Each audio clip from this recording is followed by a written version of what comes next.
প্রধান অতিথি আমার সম্পর্কে ভাই না, কিন্তু আমারে ভাই কইছে ও। মানে ইলেকশনের সময় হুঁশ থাকে না, বাপ ও ভাই। আমার আব্বা এমপি ছিলেন, তো আব্বার মিছিলে আমি গেলাম, আমি তখন ছোট, ক্লাস 8। তো আব্বা আমাকে ধরলো, মিছিলে গেলি কেন?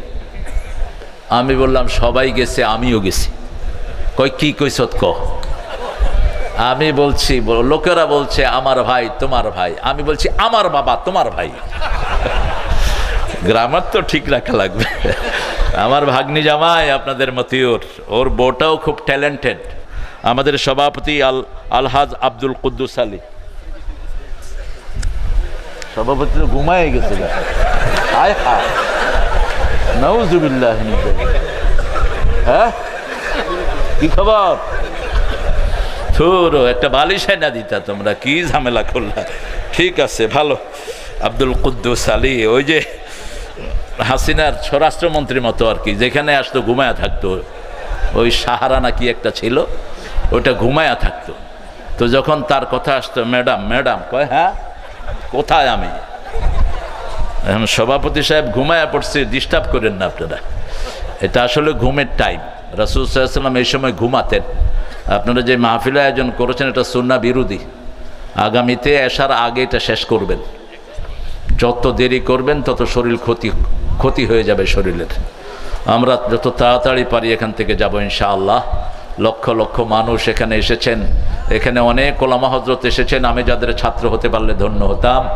এখানে এসেছেন অনেক স্কুলের প্রিয় স্যাররা, primary, high school, college, university sir, বিভিন্ন পেশায় জড়িত আবাল বৃদ্ধা বনিতা, পর্দার আড়ের মা বোনেরা, বিশেষ করে হিন্দু সম্প্রদায়ের ভাই বোনেরা, যাদের কথা আমাদের এই কিতাবে আছে না নাই?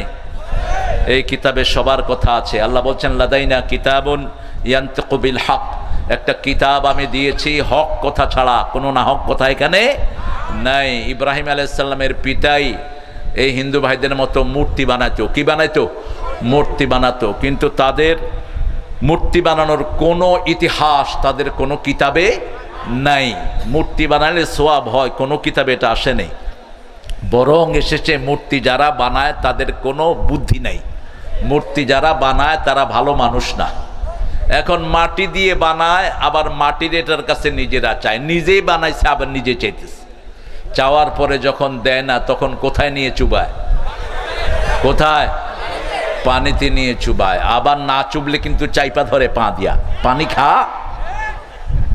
এই জন্য এটা আমরা বুঝতে হবে। এখন হিন্দু ভাইদের অনেক ঠাকুররা এটা বলছে যে যাকে আপনি নিজে হাতে বানান কিভাবে আপনি তার ইবাদত করেন।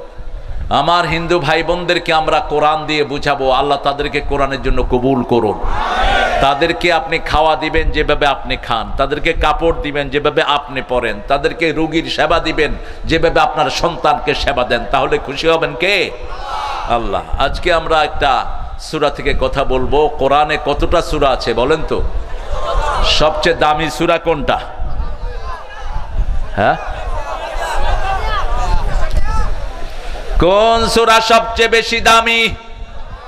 কোন সূরা পড়ার সাথে সাথে আল্লাহ নিজে কথা বলা শুরু করে দেয়?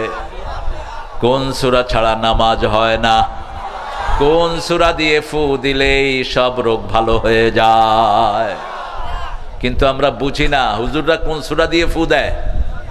সূরা ফাতিহা পড়ার সময় আসতে পড়ে যাতে সাধারণ মানুষ টের না পায়, কারণ টের পেলে তো আপনি হুজুরের কাছে যাবেন না, পিসের গে বুজুর্গি শেষ। মনে রাখবেন, ফুয়ের যদি দরকার হয় মায়ের কাছে ফু নিবেন। সারা পৃথিবীর আলেম, সারা পৃথিবীর সব মানুষ একখানে ফু দিল, আর আপনারও বলা সরলা মা এক জায়গায় বিসমিল্লাহ পড়লো, কারটা কবুল হবে? আপনার বাবা আপনার মাথায় হাত দিয়ে শুধু বিসমিল্লাহ পড়বে, আপনার বাবারটা সবার আগে কবুল করবেন কে? এই জন্য পিতা মাতা যেখানে রহমত আছে, যার উপর পিতা মাতা খুশি তার উপর খুশি কে? আরো জোরে বলেন। পিতা মাতা মুশরিক হোক কিন্তু তার সাথে বেয়াদবি করা যাবে। পিতা মাতা যে কোনো বিশ্বাসের হোক তাকে মর্যাদার আসনে রাখতে হবে। তবে শিরক করতে বললে সেটা করা যাবে, বিনয়ের সাথে নিষেধ করতে হবে। পিতা মাতার কথা কোরআনে আছে না নাই? আজকে এমন কিছু গুণের কথা বলবো যেই গুণগুলো অর্জন করলে আমরা সবাই জান্নাতি হয়ে যাব। জান্নাতে যেতে চান তো? দেখি কারা কারা চান না। হায় হায়, এটা ভালো, আপনারা খুব মনোযোগী। কি জানি ভুল হয়ে যায় কিনা, আগে হাত উঠে রাখে। আগে শুনবেন তারপরে মানবো। আগে কি করব? শুনবো। রাসূল বলতেন, আমাকে আল্লাহ 5টা জিনিসের হুকুম করেছেন, আমিও তোমাদেরকে 5টার হুকুম করছি। আনা আমরুকুম বিখামসিন ওয়াল্লাহু, আমি তোমাদেরকে 5টার আদেশ দিচ্ছি, আল্লাহ আমাকে 5টার আদেশ দিয়েছেন সব মানুষের জন্য, হিন্দু বৌদ্ধ খ্রিস্টান সবার জন্য একই আদেশ। ওয়াল জামাআহ, প্রথম ইসলামী দলে আসতে হবে। ওয়াসসামিআ ওয়াত তাআ, শুনতে হবে, আনুগত্য করতে হবে। ওয়াল জিহাদ ওয়াল হিজরা ওয়াল জিহাদ ফি সাবিলিল্লাহ, আল্লাহর রাস্তায় জিহাদ করতে হবে। রাজি আছেন না নাই? বিগত 17 বছর আমরা যারা জিহাদ করেছি, আমাদের বিরুদ্ধে যারা অস্ত্র চালিয়েছে, আজকে আল্লাহ তাদেরকে জমিন থেকে চিরতরে উৎখাত করে দিয়েছে। এই ফ্যাসিস্ট যেন আর আসতে না পারে, আমরা তাদের জন্য বাধা হয়ে দাঁড়াবো। ঠিক না ঠিক? হ্যাঁ, আসতে হলে একটা কালেমা পড়ে আসতে হবে, লা ইলাহা ইল্লাল্লাহু মুহাম্মাদুর রাসূলুল্লাহ সাল্লাল্লাহু। আপনি দেখবেন আওয়ামী লীগের মধ্যে যেগুলো ডাকাত ছিল না, জুলুম করে নেই, এদেরকে মানুষ কিচ্ছু করে না। ঠিক না ঠিক? আর যেগুলো চুরি করেছে, ডাকাতি করেছে, মানুষের হক মেরেছে, ওরা নিজেরাই ভাগছে, ওদেরকে কেউ ভাগাতে হয় নাই, নিজেরা এলাকা ছেড়ে পালিয়ে গেছে। ঠিক না ঠিক? কারণ কোন চাঁদাবাজের, কোন চোরের স্থায়ী এই জমিনে হবে না। জমিনের মালিককে, আরো জোরে বলেন, আপনার আমার মালিককে। তো তুই কোত্থেকে আসলি এখানে ডাকাতি করার জন্য? তুই কোত্থেকে আসছো সেখানে চাঁদাবাজি করার জন্য? মনে রাখবেন, কোন হারামখোরকে আল্লাহ জমিনে থাকতে দিবে না, কোন জালেমকে টিকতে দিবে না। এখনো যদি জামাতের উপর হাত উঠাও, ইসলাম আলাদের উপর, প্রতিশোধ নিবেন কে?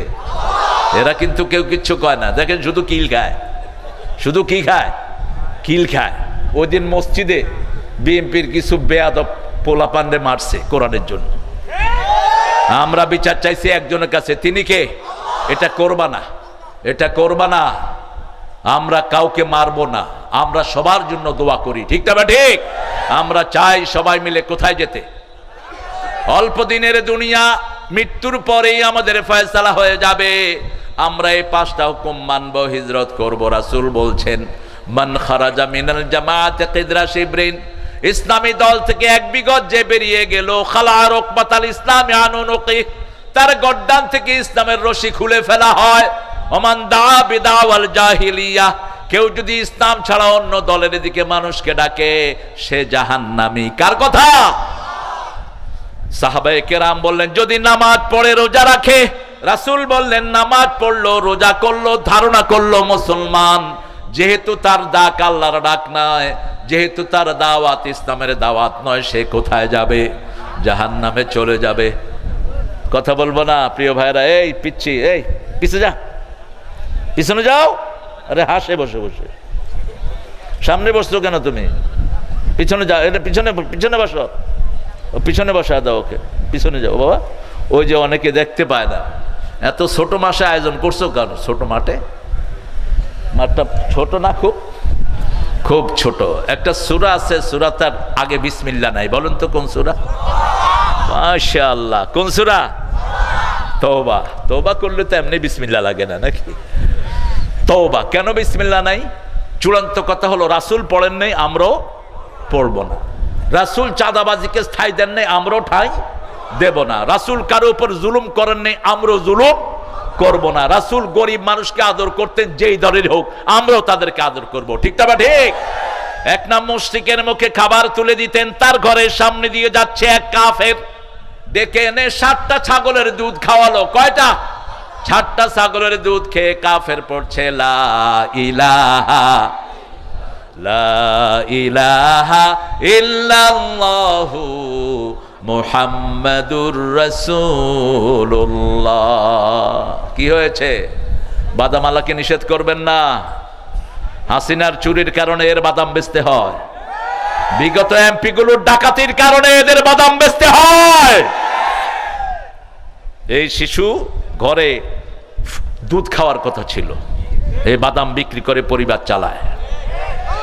এদেরকে বেশি করে দিবেন, সবগুলো বাদাম কিনে নিবেন। যত গরিব দোকানদার আসে কোরআনের মাহফিলে সবার জিনিসগুলো কিনে নিবেন, কারণ আমাদের এখানে তারা আসে কারণ কোরআনের মাহফিলে আসলে মনটা কি হবে, নরম হবে। আপনার কিনবেন এই ভরসায় আসে। এদেরকে কখনো খুমরাবেন না, চোখ রাঙাবেন না। শিশুর সাথে খারাপ ব্যবহার করা হারাম। কি হারাম? শিশু যারই হোক, হিন্দুর শিশু হোক, বৌদ্ধের হোক, শিশুকে যে আদর করবে না, মুরব্বীকে শ্রদ্ধা করবে না, রাসূল বলছো না আমার উম্মতি না। আপনি কিসের নামাজ কিসের কি দিয়ে পার হবেন? সামাজিক ভারসাম্যগুলো মনে রাখবেন। আপনার সামনে দিয়ে হিন্দু ভদ্রলোক যাচ্ছে হাতে ব্যাগ নিয়ে, তার হাতটা আপনি টেনে নেন, রাসূলের শ্রেষ্ঠ সুন্নত আপনি পালন করবেন। রাসূলের ঘরের সামনে দিয়ে কাফেরও যেতে পারত না, খাওয়াতেন। আপনার ঘরের সামনে দিয়ে ধুতি পরে এক হিন্দু ভাই যাচ্ছে, তাকে এনে ঘরে খাওয়ায় দেন, সুন্নত আছে না নাই? একদিন দুই দিন খাওয়ালেন, তৃতীয় দিন সে পড়বে লা ইলাহা।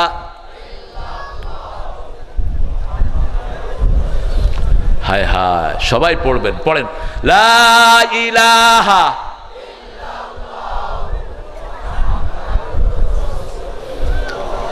সূরা তওবা এটার 112 নম্বর আয়াত। আল্লাহ 8টা গুণের কথা বলেছেন। কয়টা? 8টা গুণ। এই 8টা গুণ যে অর্জন করবে তার দুনিয়াও সুন্দর, আখিরাতও তার জন্য সুসংবাদ হয়ে যাবে। التائبون العابدون الحامدون السائحون الراكعون الساجدون الآمرون بالمعروف والناهون عن المنكر والحافظون لحدود الله وبشر المؤمنين। তার আগের আয়াতে আল্লাহ বলছেন কিভাবে দুনিয়াকে ঠান্ডা করবা। তোমরা যারা এখন মুসলমানদেরকে হত্যা করছো, অচিরেই তোমাদেরকে আল্লাহ নিজে হত্যা করবেন। ঠিক না ঠিক? হত্যার ব্যবস্থাটা করে দিবেন কে? আল্লাহ বলবেন ওমা কাতালু ওয়ালাকিন্নাল্লাহ কাতালু। যেমন বদরের ময়দানে রাসূল সাল্লাল্লাহু আলাইহি ওয়াসাল্লাম মক্কার 13 বছর মায়ের খেলেন, গেলেন মদিনায়। কাফেররা সিদ্ধান্ত নিল ওনাকে দুনিয়া থেকে বিদায় করে দিবে। আল্লাহ বলেন দুনিয়া আমার, এখানে আমার নবী থাকবে। ঠিক না ঠিক? তাদেরকে বিদায় করে দিলেন কে?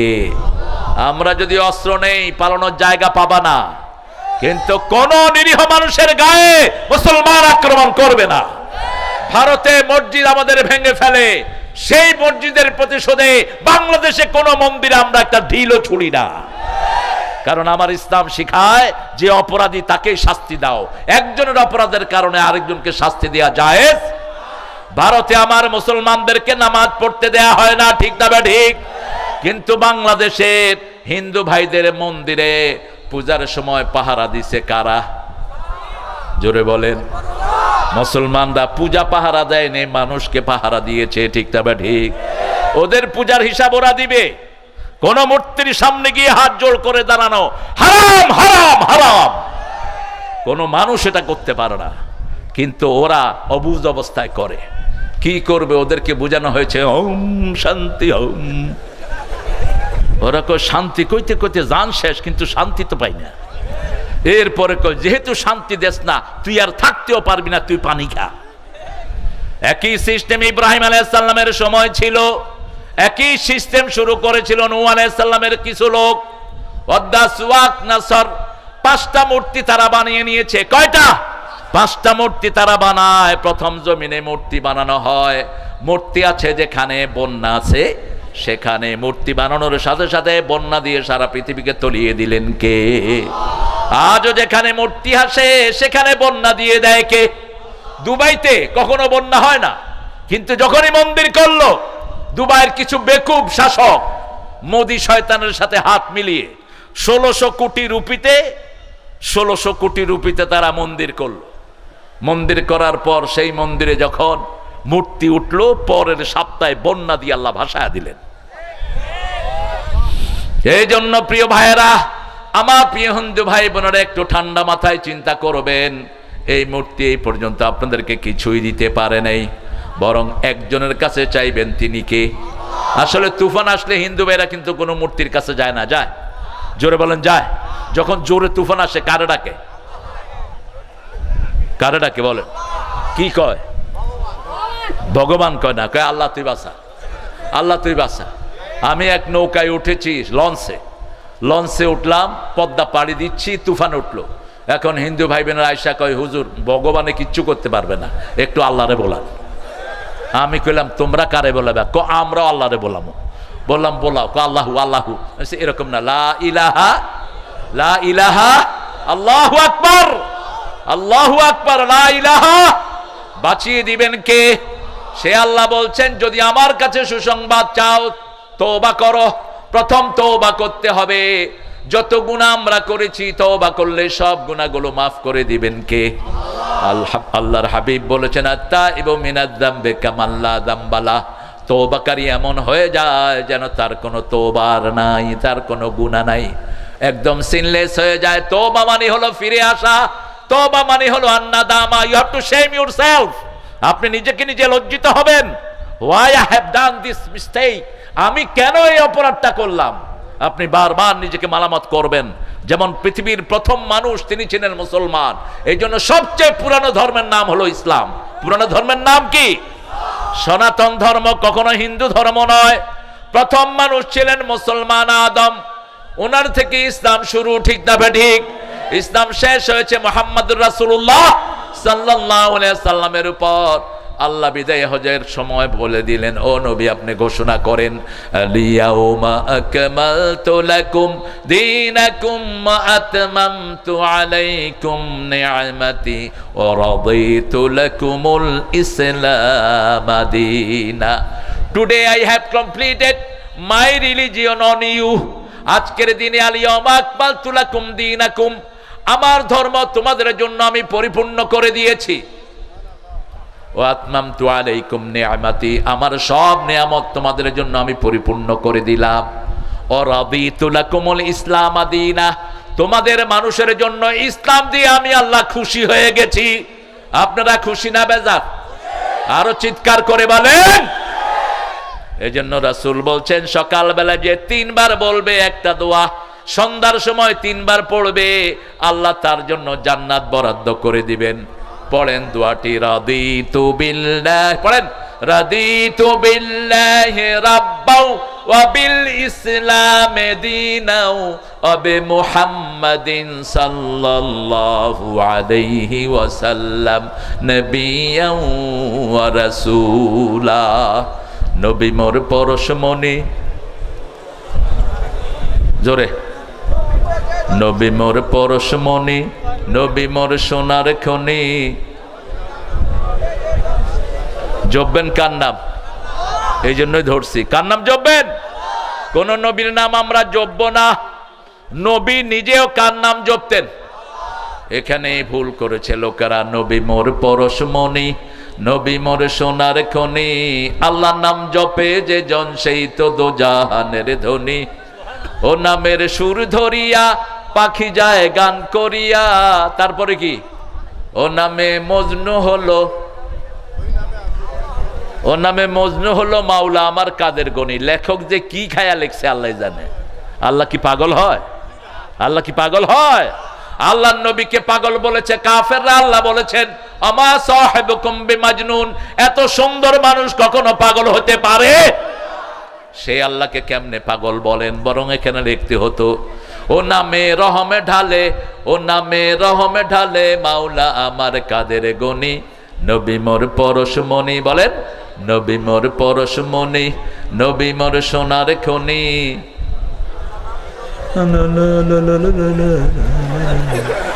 ভাত খান না আপনারা? হ্যাঁ, এত সুন্দর ভাত খেয়ে এত ছোট্ট আওয়াজ কেন? আপনারাই তো ধানগুলো দেন ঢাকাতে। এখন উত্তরবঙ্গ হলো খাদ্য সম্ভার। আগে উত্তরবঙ্গ ছিল মঙ্গা, এখন উত্তরবঙ্গ বাংলাদেশের খাদ্য সাপ্লাই দেয়। ঠিক না ঠিক? এই বরকত কে ঢেলে দিয়েছেন? একমাত্র একটা কারণ, লা ইলাহা লা ইলাহা ইল্লাল্লাহু মুহাম্মাদুর রাসূলুল্লাহ সাল্লাল্লাহু। আল্লাহ রাব্বুল আলামিন বললেন কিভাবে তওবা করবা। সূরা তাহরীমের 6 নম্বর আয়াতে আল্লাহ বলছেন ইয়া আইয়ুহাল্লাযীনা আমানু তুবু ইলাল্লাহি তাওবাতান নাসুহা। হে মোমেনেরা, শ্রেষ্ঠভাবে একনিষ্ঠ তওবা, বিশুদ্ধ তওবা, ডিভোটেড তওবা, ডিফাইন তওবা, আমার কাছে বিশুদ্ধ তওবা করো। কি তওবা? বিশুদ্ধ তওবা। বিশুদ্ধ তওবার গুণ হলো পাঁচটি। কয়টি? পাঁচটি। First of all, you have to declare yourself you are the sinner. প্রথম আপনাকে ঘোষণা দিতে হবে আপনি অপরাধী, ঠিক না বা ঠিক? যেমন সব নবীরা বলেছেন আমরা এটা এইভাবে করা উচিত হয় নাই। যেমন আদম আলাইহিস সালাম বলেছেন রাব্বানা যালামনা আনফুসানা ওয়া ইল্লাম তাগফির লানা ওয়া তারহামনা লানাকুনান্না মিনাল খাসিরিন। তিনি বলেন আল্লাহ আপনি গাছটার কাছে যেতে নিষেধ করেছেন, আমি গিয়েছি, অতএব আপনি আমাকে মাফ করে দেন, রহম করেন। আল্লাহ মাফ করে দিলেন, রহম করলেন, ঠিক না বা ঠিক? তিনাকে আল্লাহ নবী বানায়া দিলেন। মাছের পেটে চলে গেলেন সাইয়েদনা ইউনূস আলাইহিস সালাম, সেখানে মুখ বন্ধ করলেই মাছ, তিনার জীবন শেষ। মাছের পেটের ভিতরে তিনি তাসবিহ ছুড়ে দিলেন, লা ইলাহা ইল্লা আনতা সুবহানাকা ইন্নী কুনতু মিনাজ জালিমিন। একজন জবাব দিলেন আসমান থেকে, ফাস্তাজাবনা লাহু ওয়া নাজ্জাইনাহু মিনাল গাম্মি ওয়া কাযালিকা নুনজিল মুমিনিন। নুনজি ইউনূস বললেন না, আল্লাহ বললেন আমি তোমার ডাক শুনলাম, আমি তোমাকে কষ্ট থেকে উদ্ধার করলাম। গম, গম মানে হলো কষ্ট। গম মানে কি? আর মহিলাদেরকে আমরা আগে বলতাম বেগম। মহিলাদের নাম কি? বেগম, এটা ইসলামী নাম। আর এখন বলে গিন্নি। গিন্নি, গিন্নি হলো হিন্দুয়ানি নাম। গিন্নি হলো মুশরিকদের নাকা নাম, জন্য কয় গিন্নি। এটাকে গিন্নি বলবেন না, ও হলো বেগম। সূরা রোমের 21 নম্বর আয়াত, অমিন আয়াতিহি আন খালাকাকুম মিন আনফুসিকুম আজওয়াজা লিতাসকুনু ইলাইহা। আমার আয়াত হলো তোমাদের মধ্য থেকে তোমাদের স্ত্রী বানিয়েছি যাতে তোমরা সেখানে শান্তি পাও। কি পাও? শান্তি। মেয়েদের নাম হলো শান্তি। মেয়েদের নাম কি? আল্লাহ বলছেন। কে বলছেন? আল্লাহ বলছেন। আর আমাদের দেশে মেয়েদেরকে হুজুরাও কিলায়। হুজুরাও কিলায়। তুই হুজুর, তোর নামে তোর বউ কমপ্লেইন দিবে কেন? তোর বউ যদি সার্টিফিকেট দেয় তুই ভালো, তাহলে তুই ভালো। বলেছেন রাহমাতাল লিল আলামিন। রাসূল বলতেন খিয়ারুকুম মিলা নিসাইকুম, তোমাদের মধ্যে সবচেয়ে ভালো ওই লোক যে তার বিবিদের কাছে ভালো। এটা বলেই রাসূল বললেন আমি আমার বিবিদের কাছে সবচেয়ে ভালো। 11 জন বিবি বিভিন্ন বায়ানা দিলেন। কতজন? 11 জন। কারো সাথে তর্ক করলেন না, মসজিদে নববীতে চলে গেলেন। 29 দিন থাকলেন। কয় দিন? 29 দিন। কারণ বিবিদের সাথে কথা বলে ছেলেরা কখনো পারে না। আজকের বিজ্ঞান বলছে মেয়েরা যখন কথা বলে মিনিটে এই ঘটলিটা 140 থেকে 50 বার উঠানামা করে, আর পুরুষের উঠানামা করে 60 থেকে 70 বার। পুরুষ এক কথা কয়, মেয়েরা 3টা কয়া বয়া থাকে। তখনই চুলে ধরে, এত কথা গসকে, ও তো কথায় পারতেছে না। এটা যদি না হতো আমরা ভাষা শিখতাম না। প্রত্যেকটা শিশু ভাষা শিখে কার কাছে? মায়ের কাছে। 5টা শিশু, 5টা শিশুকে মা 5টা ভাষা শিক্ষা দিচ্ছে, ঠিক না? ঠিক। শিশু কথা বলে কার ভাষায়? মায়ের ভাষায়। এজন্য আল্লাহ এটা দ্রুত করে দিয়েছেন। মহিলাদের মধ্যে সেই মহিলারা শ্রেষ্ঠ যেই মহিলারা নেককার হয়, সৎকারিনী হয়, সেই মহিলা দুনিয়ার সর্বশ্রেষ্ঠ সম্পদ। কে বলেছেন? আর দুনিয়া মাতাউন খায়রু মাতাউহাল মারাতুস সালিহা। এজন্য যেই ঘরে মেয়েদের আদর যত বেশি, সেই ঘরে বরকত তত বেশি। আমাদের দেখেন আগে বউ স্বামী পিটানোর মধ্যে চ্যাম্পিয়ন ছিল মিশরের নারীরা। এখন কিন্তু ভারতের নারীরাও চ্যাম্পিয়ন হয়ে যাচ্ছে। ভারতের নারীরা এখন স্বামীরে পিটায়। আর কত খাবে মাইর? বাংলাদেশে এখনো পিটানো শুরু হয়নি। কথা কন না কেন? কেন মারো বেবিকে?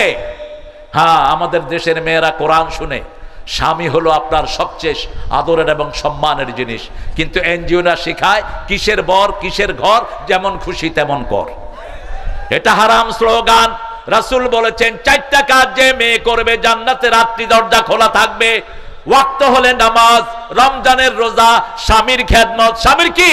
খেদমত, 4 নম্বরে নিজের ইজ্জতের হেফাজত, পর্দা পুশিদা করবে, নিজের চরিত্রকে সুন্দর রাখবে, কারো সাথে টেলিফোনে হাই হেলো করবে না। এই 4টা গুণ যে মেয়ের মধ্যে থাকবে, 8টা জান্নাতের দুয়ার আল্লাহ তার জন্য খুলে দিবে। আল্লাহ বলেছেন তুবু তাওবাতান নাসুহা, তওবা নাসুহা তোমরা করো। আমরা বললাম কিভাবে তওবা নাসুহা করব? আল্লাহ বললেন প্রথম স্বীকৃতি দাও আমি গুনাহগার। আমরা সবাই প্রত্যেক নামাজে আমরা ঘোষণা দেই যালামতু নাফসি যুলমান কাসীরা। ওমর ফারুক, সাইয়েদনা আবু বকরকে আল্লাহর হাবিব বললেন যখনই কেউ এটা পড়ে তার জীবনের গুনাহগুলো মাফ করে দেন কে? পড়েন যালামতু নাফসি যুলমান কাসীরা ওয়ালা ইয়াগফিরুয যুনুবা ইল্লা আন্ত। সূরা আল ইমরানের একটা আয়াতের টুকরা আল্লাহ বলছেন মাইয়াগফিরুয যুনুবা ইল্লাল্লাহ, আল্লাহ ছাড়া গুনাহ ক্ষমা করবে কে? এটা যখনই কোনো গোলাম বলে তার গুনাহ মাফ করে দেন কে? গুনাহ যাদের মাফ হয়ে যায় তাদের জন্য জান্নাত বরাদ্দ করে দেন কে? 2 নাম্বার, আল্লাহ ছাড়া গুনাহ আর কেউ ক্ষমা করতে পারে? এই জন্য আল্লাহকে বলতে হবে আল্লাহ আমার গুনাহটা আপনি মাফ করে দেন। 3 নাম্বার বলতে হবে এই গুনাহ আমি আর কখনো করব। 4 নাম্বার, আপনি যদি কারো জমি চুরি করেন সেই জমি তাকে ফেরত দিতে হবে। 5 নাম্বার, আপনি যদি কারো খুন করেন ওই যে ছেলেকে খুন করেছেন তার মা বাবার কাছে নাদাবি নিতে হবে, মাপ চাইতে হবে। আপনি একজনকে মেরে ফেললেন আর আমাদের দেশের নিয়ম হলো সরকারের কাছে ক্ষমা চায়। আরে সরকার এই ছাগলটা কে আপনাকে মাফ করার? Who the hell he is? মারা গেছে আপনার ছেলে, সরকার মাফ করবে কেমনে? মারা গেছে আপনার ছেলে, প্রেসিডেন্ট মাফ করার কে? আপনার ছেলেকে আপনার কাছে মাপ চাইতে হবে, ঠিক না ঠিক? যেমন বাপ মাফ করলে, বাপ থাকলে বাপের কাছে মাপ চাইতে হবে, মা থাকলে মায়ের কাছে ক্ষমা চাইতে হবে। মা যদি ক্ষমা করে দেয় মাশাআল্লাহ, আলহামদুলিল্লাহ, খুব ভালো। দোয়া করে ফেলছি আগে, নো কিলাকিলি, শুধু হাগাহাগি। হ্যাঁ, দুলু ভাই সুন্দর মানুষ। আমরা চাই আমাদের পার্লামেন্ট ডানপন্থী দিয়ে সাজাই, কারণ একসাথে আমরা বাইর খেয়েছি, ঠিক না ঠিক? পার্লামেন্টে যেই আসুক এইবারের পার্লামেন্ট হবে কোরআনের পার্লামেন্ট। আমরা চাই না আমরা একজন পার্লামেন্টের মেম্বার হই, আমরা চাই কোরআন চলে যাক পার্লামেন্টে, ঠিক না ঠিক? ইতিমধ্যে আলহামদুলিল্লাহ নেতারা একসাথে হচ্ছে। দেখলাম ফখরুদ্দিন সাহেব আমাদের মুজিবুর রহমান সাহেবের মুখে কেক দিয়ে দিচ্ছে, তুমিও কেক দিয়ে দিও। আলহামদুলিল্লাহ, দোয়া চাই, দোয়া চাই, আল্লাহ কবুল করুক। দোয়া করেন দুলু ভাইয়ের জন্য, আল্লাহ কবুল করুক। আল্লাহ আমার ভাইকে সব বিপদ থেকে হেফাজত করুক। এটাই হলো ইসলামের উদারতা, ইসলাম সবার জন্য দোয়া করে, ঠিক না ঠিক? 5 নম্বরে হলো আপনি কোন মানুষকে মারেছেন, কোন মানুষকে খুন করেছেন, ওই মানুষের আত্মীয় যদি আপনাকে মাফ না করে আল্লাহ আপনাকে মাফ করবে। বনি ইসরাইলের একজন লোক 99 জন লোককে খুন করলো। কয়জন? 99 জন লোককে খুন করলো। সেই লোকটা দাঁড়ে দাঁড়ে ঘুরছে, আল্লাহ যদি ক্ষমা না করেন মৃত্যুর পরে আমার বাঁচার কোনো উপায় নাই। এক আলেমের কাছে গেলেন, আলেমের কাছে গিয়ে বললেন হুজুর আমি 99 জন লোককে ক্ষমা করেছি। আলেম বলল এত লোককে ক্ষমা করেছো, তোমার গুনার কোনো ক্ষমা? এত লোককে মেরেছো, তোমার গুনার কোনো ক্ষমা? তখন সে চিন্তা করলো আমার যদি মাপ না হয় তো তোমারে বাঁচামো কেন? মারছে হেরে, কত হইলো? কত হলো? কিন্তু মনের ভিতরে আশা, মাপ চাইতে হবে কার কাছে? ঘুরতেছেন, ঘুরতে ঘুরতে আরেকজন আলেমের কাছে গেলেন, বড় আলেম। তিনার কাছে গিয়ে বললেন হুজুর আমি 100 লোককে খুন করেছি, আল্লাহ মাফ করবে নাকি? তিনি বললেন তোমার গুনাহ যত বড় আল্লাহর ক্ষমা তার চেয়ে অনেক বড়। তুমি যদি তওবা করো তোমারে মাফ করে দিবেন কে? তবে তওবার 3টি গুণ তোমাকে অর্জন করতে হবে। প্রথম হলো তুমি গুনাহগার, স্বীকৃতি দিতে হবে কার কাছে? 2 নম্বর হলো এই গুনাহ আর করবা। 3 নম্বর হলো যে এলাকায় থেকে তুমি এই গুনাহ করেছো ওই এলাকায় তুমি থাকতে পারবা। কিছু এলাকা আছে যেখানের মানুষগুলো খুব ডাকাত টাইপের হয়, যেখানের মানুষগুলো খুব অ্যারোগেন্ট হয়, ওই এলাকা থেকে তোমাকে চলে যেতে হবে। তিনি রাজি হলেন, তিনি সব করে এবার নিজ এলাকা থেকে রওনা হলেন ভালো মানুষের দিকে, ভালো মানুষের এলাকার দিকে। আল্লাহ ফেরেশতা পাঠালেন, জান্নাতের ফেরেশতা, বিহারিরাতিন বাইদা, জান্নাতের রেশমি রুমাল নিয়ে জান্নাতের ফেরেশতা হাজির হলো। জাহান্নামের কর্কশ রুমাল নিয়ে জাহান্নামের ফেরেশতা হাজির হলো। জান্নাতের ফেরেশতা যখন কারোর জন্য হাজির হয় পুরা এলাকা জুড়ে খুশবু বইতে থাকে, আকাশ থেকে জমিন পর্যন্ত খুশবু ছড়িয়ে পড়ে। আল্লাহু আকবার। আপনাদের কষ্ট হচ্ছে না? হ্যাঁ, ফট করে মোনাজাত করে দেব, কিন্তু আমি একটু অমনোযোগিতা পেলেই মোনাজাত ধরে দেবো ইনশাআল্লাহ। আমরা এখান থেকে জিহাদের সবক নেব, সামনে যুদ্ধ আসতেছে, ঠিক না ঠিক? তওবা করে নিজেকে পবিত্র করে নেব। ইসলামের বিরুদ্ধে কেউ আসবে, আমরা তাকে ঠিকমতো ছেড়ে দেব না। তবে আমরা কখনো আগে আক্রমণ করতে জানি না। কোন নির্দেশীল উপর কেউ যদি আক্রমণ করে তাকেও আমরা ছেড়ে দেব না, ঠিক না ঠিক? একজন হিন্দু, একজন বিধর্মীর উপর অন্যায় ভাবে কেউ আক্রমণ করতে পারবে, চাঁদাবাজি করতে পারবে না, তাকে কোন রকমের কষ্ট দিতে পারবে, তার ধর্মীয় স্বাধীনতা কেউ হস্তক্ষেপ করতে। তাই বলে মুসলমানরা মন্দিরে গিয়ে বসে থাকবেন না, মন্দিরে যাবেন না, খবরদার। যেখানে মূর্তি থাকে সেটা গজবের উপযুক্ত হয়ে থাকে, রাসূলের হাদিস ওমর ফারুক থেকে বর্ণিত, সেখানে যাবেন না আপনি। আপনি সেখানে যেন তাদের নিরাপত্তা হয় মানুষগুলো, সেটা করবেন। কিন্তু মূর্তি পূজা, মূর্তির সামনে যাওয়া কোনো মানুষের জন্য জায়েজ না, এটা যেন মাথায় থাকে। রাসূল কখনো কোনো মূর্তির সামনে যান নাই, আবু বকর কোনোদিন মূর্তির সামনে যান নাই, মা খাদিজা কোনোদিন কোনো মূর্তির সামনে যান নাই। এই জন্য আমরাও কোনো মূর্তির সামনে যাব না, আমরা তাদেরকে বুঝাবো। দেখেন একটা সার্টেন টাইম তারা পূজা করে, 12 মাসে কত পূজা সবার মুখস্থ দেখি, 12 মাসে 13 পূজা। ওনাদের পূজাটা ওনারা করুক, ওনাদের ধর্মে ওনারা যেটা শিখেছেন, কিন্তু আমরা বিনয়ের সাথে বুঝাবো, কারণ চলে যেতে হবে আল্লাহর কাছে, ঠিক না ঠিক? আল্লাহর কাছে যেতে হবে, হিসাব দিতে হবে। আল্লাহ বলবে মাটি দিয়ে এটা বানাইছত কেন? ইব্রাহিম আলাইহিস সালাম দেখলেন ওনার আব্বা মূর্তির সামনে এভাবে দাঁড়িয়ে আছে, সূরা আম্বিয়া, তিনি বললেন মা হাযিহি তামাসিলুল্লাতী আনতুম লাহা আকিফুন, daddy why you doing this in the front of idol? একটা মূর্তির সামনে আপনি এইভাবে দাঁড়িয়ে আছেন কেন? বাপ বলছে হাদি আসনামুকুম, দিস ইজ মাই লর্ড, এটা আমার দেবতা। ছেলে জবাব দিচ্ছে এটা তো কানেও শুনে না, চোখেও দেখে না। লা ইউসমাউ লা ইউবসির, কানেও শুনে না, চোখেও দেখে না, এটা দেবতা হলো কেমনে? বাপ বলছে লাজরে মান্নাক, তোমাকে পাথর মেরে আমি খুন করব। আর ছেলে জবাব দিচ্ছে লাস্তাগফিরান্না লাকা ইলা রাব্বি, আমি তোমার জন্য আল্লাহর কাছে ক্ষমা চেয়ে কাঁদবো। এখানে শিক্ষা দেওয়া হচ্ছে আপনার বাপ আপনার সাথে খারাপ ব্যবহার করলে আপনি খারাপ ব্যবহার বাপের সাথে করতে পারবেন? বাপের সাথে নরম ভাষায় কথা বলতে হবে, কার হুকুম? বিনয়ের সাথে কথা বলতে হবে। বাপের সাথে, ভিক্ষুকের সাথে বিনয়ের সাথে কথা বলতে হবে, বাপের সাথে ঝিড়কি দিয়ে কথা বলা যাবে না। লা তানহারহুমা, সূরা বনী ইসরাঈল 21, লা তানহারহুমা, ঝিড়কি দিয়ে কথা বলবা না। ভিক্ষুকের সাথে বলছেন ওয়া আম্মাস সাইলা ফালা তানহার, একই শব্দ। ভিক্ষুকের সাথে মাথা ঝাঁকি দিয়ে কথা বলবেন না। ভিক্ষুকের সাথে কিভাবে বলবেন? আকুল্লাহুম কাওলাম মাইসুরা, ভিক্ষুকের সাথে হাসি মুখে কথা বলো। পিতামাতার সাথে আকুল্লাহুমা কাওলান কারীমা, নরম কথা বলো, সম্মানজনক কথা বলো। অখফিদ লাহুমা জানাহাজ যুল্লি মিনার রাহমা, পিতামাতার জন্য রহমতের ডানা বিছিয়ে দাও। অকুর রব্বিরহামহুমা, জোরে জোরে, রব্বিরহামহুমা কামা রাব্বায়ানি সগীরা, আমার মা গেছে চলে, আমার বাবা গেছে চলে, দুজনাকে জান্নাত দিও তোমার আরশ তলে। বলেন, মা গেছে চলে, আমার বাবা গেছে চলে, দুজনাকে জান্নাত দিও তোমার আরশ তলে। আমিন আমিন।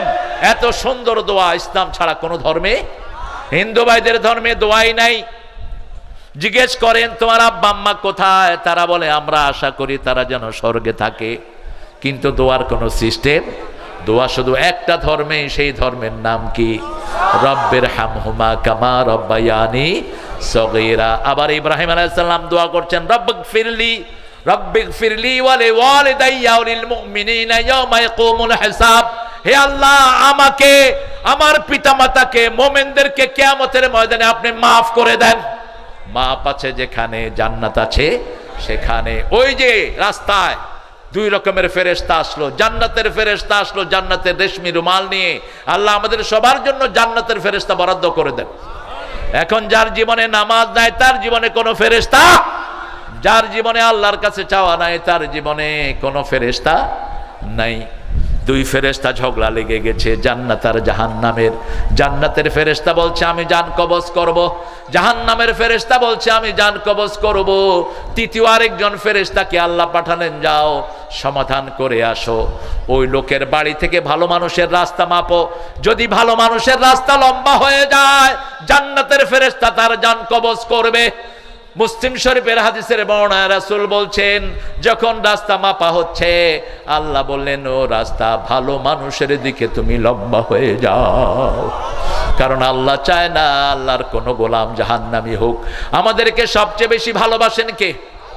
আরো চিৎকার করে বলেন কে? অল্প দেশ কিন্তু সম্পদ এত ভরপুর করে দিয়েছেন কে? একই ক্ষেতের ভিতরে হাজার রকমের ফসল দান করেছেন কে? كيف تكفرون بالله وكنتم أمواتا فأحياكم ثم يميتكم ثم يحييكم ثم إليه ترجعون। কিভাবে আমার সাথে কুফরি করো? তোমরা মৃত ছিলে, তোমাদেরকে জীবন দান করেছি, আবার তোমাদেরকে মৃত দান করব, মৃত্যু দান করব, তারপরে ফিরে যেতে হবে কার দিকে? মারা গেলে আমরা বলি ইন্না লিল্লাহি ওয়া ইন্না ইলাইহি রাজিউন। নিশ্চয় আল্লাহর জন্য আল্লাহর দিকে সবাইকে ফিরে যেতে হবে। এখানে আমরা কেউ থাকতে আসি নাই। এই জন্য মৃত্যুর আগে যারা তওবা করবে, রাসূল দৈনিক 100 বার তওবা করতেন। কয়শো বার? 100 বার তওবা করতেন। তওবার সবচেয়ে শর্ট দোয়া হলো পড়েন আস্তাগফিরুল্লাহ, আস্তাগফিরুল্লাহ, আস্তাগফিরুল্লাহ। হুসাইন রাদিয়াল্লাহু আনহুর কাছে এক লোক আসলো, এসে বলল হুজুর আমার ছেলে লেখাপড়া পারে না। তিনি বললেন তুমি ইস্তেগফার করো। আরেক লোক আসলো, আমার ঘরে রুজি রুটি নাই, কামাই রুজি নাই, সম্পদ নাই। তিনি বললেন ইস্তেগফার করো। আরেক লোক আসলো, আমার ঘরের রোগ ছাড়ে না। তিনি বললেন তুমি ইস্তেগফার করো। আরেক লোক আসলো, আমার স্বামী স্ত্রীতে বনাবনি নাই, বললেন তুমি ইস্তেগফার করো। লোকেরা বললো যা আসতেছে সব একই ঔষধ, সরকারি হসপিটালের মতো, ঠিক না ঠিক? সরকারি হসপিটালে শুধু কি দেয়? সবার মুখস্থ দেখি, যত অসুখ কি দেয়? প্যারাসিটামল, বাকিগুলো বেচা হালায়। জায়গায় জায়গা তো সব চোর ডাকাত বসে আছে। কত ওষুধ সরকার থেকে দেয়, আর ডাক্তাররা পোস্টিং হলো আপনাদের এই কাহারুলে, ডাক্তার ঢাকায় বসে বসে বেতন খায়। এরকম শয়তান আছে না নাই? তোর বেতন হারাম, তোর রুজি হারাম, তোর চাকরি হারাম, ঠিক না বেটি? ইসলাম এত সহজ নয়। তোমার যেখানে চাকরি তোমাকে সেখানেই যেতে হবে, ওখানে বসে থাকতে পারবে না। তুমি জনগণের কাছেই তোমাকে আসতে হবে। কি সুন্দর ব্যবস্থা ইসলাম আমাদের জন্য দিয়েছে।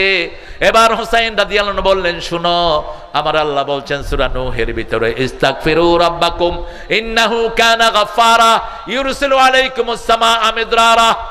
যে কোনো কাজে গুনাহ মাফ চাও কার কাছে? তাহলে তোমাদের জন্য রহমতের বৃষ্টি বর্ষণ করবেন কে? তোমাদের সন্তান বাড়িয়ে দিবেন কে? তোমাদের শক্তি বাড়িয়ে দিবেন কে?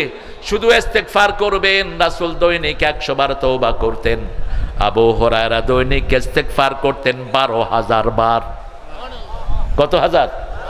12,000 বার। রাসূল কারোর সাথে কথা বলতেন। আবু হুরায়রা বলছেন আই ওয়াজ ওয়াচিং টু, আমি মুহাম্মদ সাল্লাল্লাহু আলাইহি ওয়াসাল্লামের দিকে তাকিয়ে আছি, তিনার সাথে লোকেরা কথা বলছে, তলে তলে তিনি পড়ছেন আস্তাগফিরুল্লাহ, আস্তাগফিরুল্লাহ। পড়েন আস্তাগফিরুল্লাহ, আস্তাগফিরুল্লাহ, আস্তাগফিরুল্লাহ। কিয়ামতের ময়দানে যারা ইস্তেগফার বেশি পড়বে তাদের জন্য সুসংবাদ দান করে দিবেন কে? যে অন্য ভাইয়ের জন্য মাফ চায়, আগে তার গুনাহগুলো মাফ করে দিবেন কে? আত-তাইবুনাল আবিদুনাল হামিদুনাস সাইহুন। 2 নম্বরে ইবাদত করব কার? সূরা যারিয়াতের 56 নম্বর আয়াতে আল্লাহ বলছেন ওয়া মা খালাকাতুল জিন্না ওয়াল ইনসা ইল্লা লিয়াবুদুন। মানুষ আর জিনকে সৃষ্টি করেছে কার ইবাদতের জন্য? এই যে এখানে বসে আছি, কি হচ্ছে? জোরে বলেন, জোরে বলেন। আর যারা টিভির সামনে বসে আছে কি হচ্ছে বলেন? আর যে ছেলেগুলো এখন ফ্রি ফায়ার খেলতেছে, আপনারা কোরআনে মাহফিল বেশি করবেন। এখানে দেখেন অধিকাংশ হলো যুবক, ঠিক না ঠিক? ফ্রি ফায়ার খেলতেছে ছেলেরা, 4-5টা একসাথে, এই মার মার, নেনে নেনে বানে। এতে গুনাহ না সওয়াব? শুধু গুনাহ না, আঙ্গুল শেষ। কি শেষ? এই আঙ্গুলের সাথে হার্টের সম্পর্ক, এই আঙ্গুলের সাথে চোখের সম্পর্ক, লিভারের সম্পর্ক। এই যে আঙ্গুলের ভিতরে যে ফিঙ্গারপ্রিন্টগুলো দেখছেন, এই যে খাঁজ খাঁজ কাটা, এটা যখন প্লেন হয়ে যায় আপনার হার্টও প্লেন হয়ে যাবে। হার্ট আর কোনো কাজ করবে না, আপনার লিভার কোনো কাজ করবে না। হসপিটালগুলোতে দেখেন, হার্ট হসপিটালে এখন 15 থেকে 25 বছরের যুবক সবচেয়ে বেশি। 8-9 বছরের শিশু চোখে দেখে না, এমনি করে তাকায়, মোবাইলের দিকে তাকাতে তাকাতে চোখের জ্যোতি শেষ। আর যদি এই মোবাইলের ভিতরে আপনি কোরআন শরীফ পড়েন, জ্যোতি কখনো কমবে না, আরো বেড়ে যাবে। কারণ কোরআন হলো রহমত। কোরআন কি? আমি কালকে বলছিলাম যে 6-7 ঘন্টা কোরআন পড়লেও মোবাইলে আপনার চোখ গরম হবে না। একটু পরে পরে হালকা পানি এসে দেখবেন আপনার চোখটা ভিজে আছে, চোখের নার্ভগুলো ঠান্ডা থাকবে। আর যদি 1 ঘন্টা আপনি ফ্রি ফায়ারের মতো ফালতু জিনিস খেলেন, 1 মাস পরেই দেখবেন চোখে কম দেখতেছেন, হার্টটা ঠিক মতো কাজ করছে না, লিভার ঠিক মতো ফাংশনাইজ করছে না। এই জন্য আমাদের ছেলেদেরকে অ্যাক্টিভাইট রাখার জন্য ইবাদত করাতে হবে। 5 ওয়াক্ত নামাজে মসজিদে নিয়ে যান, তাদের স্বাস্থ্যটা ভালো করে দিবেন কে? নামাজের চেয়ে শ্রেষ্ঠ শরীরের জন্য কোনো ঔষধ নাই। নামাজের ভিতরে সব রোগের চিকিৎসা দান করেছেন কে? নিউ ইয়র্কে এক লোক নামাজ পড়তো, তার পাশেই থাকতো এক খ্রিস্টান ডাক্তার। এটা উঠছে কেন? এই কই যায়? বসে, মোটা মানুষ উঠলে তো দেখা যায়। হ্যাঁ, তো ওই খ্রিস্টান ডাক্তার ওই মুসলমানকে বলছে, what a beautiful exercise you are doing every day. তুমি কি সুন্দর ব্যায়াম করো প্রত্যেক দিন। মুসলমান বলতেছে, আমি ব্যায়াম করি মানে? তুমি সকালে উঠে এইভাবে করে দাঁড়াও, একদম স্ট্যান্ডিং পজিশন। এইভাবে দাঁড়ালে মাথা থেকে নিয়ে সমস্ত শরীরের রক্ত সার্কুলেশনটা সুন্দর হয়। যখন 2 পায়ের উপরে আপনি দাঁড়াবেন, আপনার শরীরের সব অঙ্গ প্রত্যঙ্গে সমানভাবে রক্ত প্রবাহিত হবে। সুবহানাল্লাহ। ওই ডাক্তার বলছে, এরপরে তুমি এইভাবে ধরো, এইভাবে ধরলে হাতটা নিরাপদে থাকে। এরপরে কিছুক্ষণ পরে দেখি তুমি কোমরের ব্যায়াম করো, এইভাবে করে তুমি রুকুতে যাও। তুমি কোমরের উপরে চাপ দাও না, চাপ দাও হাতের উপর। অনেকে দেখবেন রুকুতে গিয়ে এমনি করে হাত ভেঙে থাকে, এটা সুন্নাহর খেলাফ। রুকু হয় না আপনার, রুকুতে আপনি হাতের উপরে ভর দিবেন, আপনার কোমর যেন ইজি থাকে। এরপরে সেখান থেকে তুমি উঠো, উঠে আবার তুমি চলে যাও মাটিতে। যখনই তোমার কপাল তুমি মাটিতে লাগাও, এই কপালের পর ব্রেনের সবগুলো নার্ভ চলে আসে, তোমার ব্রেনের সব রোগগুলো ভালো হয়ে যায়। খ্রিস্টান ডাক্তার যখন তাকে বোঝাচ্ছে, তিনি বললেন, this is religious ritual, I am following the Almighty. এটা কোনো ব্যায়াম নয়, এটা আমার নবী করেছেন। 5 ওয়াক্ত নামাজ আমিও পড়ি। খ্রিস্টান ডাক্তার বলছে, এটা যদি হয় মুসলমানদের ইবাদত, আমিও পড়ে নিচ্ছি লা ইলাহা ইল্লাল্লাহু মুহাম্মাদুর রাসূলুল্লাহ সাল্লাল্লাহু। ইবাদত করতে হবে কার? আমরা বললাম আল্লাহ। কার ইবাদত? সব নবীরা করেছেন। সূরা নাহলে আল্লাহ বলছেন, وَلَقَدْ بَعَثْنَا فِي كُلِّ أُمَّةٍ رَسُولًا أَنِ اعْبُدُوا اللَّهَ وَاجْتَنِبُوا الطَّاغُوتَ। দুনিয়াতে এমন কোন জাতি নাই, এমন কোন কওম নাই, এলাকা নাই যেখানে আমি নবী পাঠাই নাই। সব নবীদের একটাই কথা ছিল, ইবাদত করতে হবে কার? তাগুতের ইবাদত করা যাবে? আমরা বললাম তাগুতের সাথে কি ব্যবহার করব? আল্লাহ বলছেন সূরা বাকারার 256 নম্বর আয়াত, লা ইকরাহা ফিদ্দীন قد تبين الرشد من الغي فمن يكفر بالطاغوت ويؤمن بالله فقد استمسك بالعروة الوثقى لا انفصام لها والله سميع عليم। দিনের ব্যাপারে কোনো জবরদস্তি নাই। কোন হিন্দু ভাই যদি কোরআন না মানে, জোর করে আমরা তাকে কোরআনে আনবো না, আমার ইসলাম নিষেধ করেছে, ঠিক না বা ঠিক?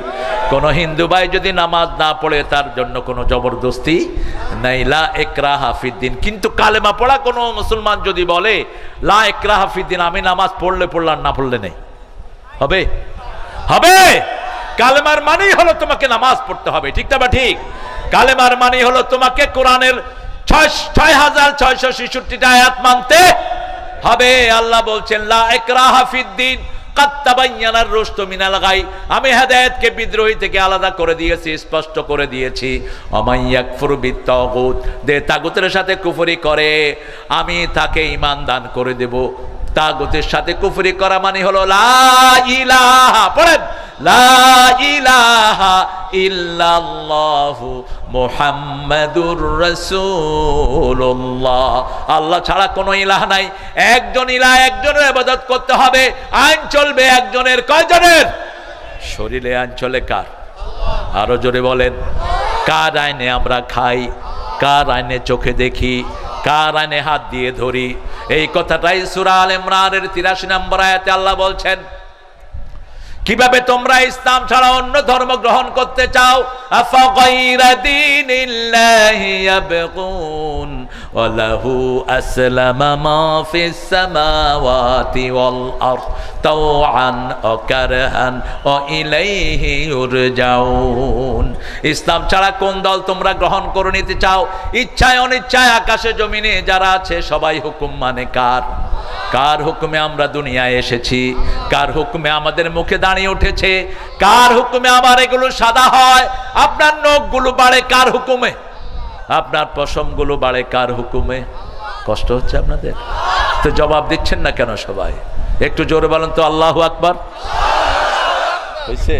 তুমি নিজেই তো কর।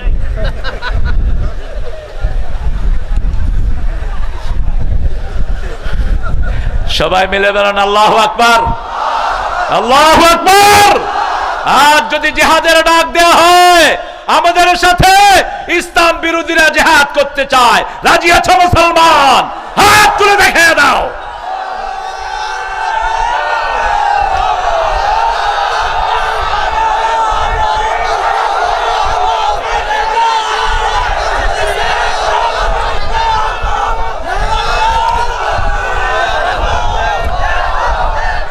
আল্লাহ আমার ভাইদেরকে কবুল করেন, বলেন আমিন। কিন্তু আমাদের প্রতিবেশীরা আমাদের থেকে নিরাপদ, ঠিক না? বা ঠিক? কারণ রাসূল বলেছেন, যে পেট ভরে খায় প্রতিবেশীকে না খাওয়ায়, প্রতিবেশী হিন্দু হোক বৌদ্ধ হোক, সে কখনো মুমিন হতে পারবে না। এই জন্য রাসূল মসজিদে যেতেন এক রাস্তায়, ফিরতেন আরেক রাস্তায়, দেখতেন দুই পাশে কোনো বুভুক্ষ মানুষ আছে কিনা, কোনো কষ্ট পাওয়া মানুষ আছে কিনা। নামাজে যেতে এই কাজটা করতেন। ঈদের নামাজে গেছেন মুহাম্মদ সাল্লাল্লাহু, আসার সময় দেখে যে এক ছেলে বসে বসে কাঁদছে। তিনি বলতেন, লিমা তাবকি, why you are crying for? তুমি কেন কাঁদছো? My dear child, come follow me, আসো আমার সাথে আসো।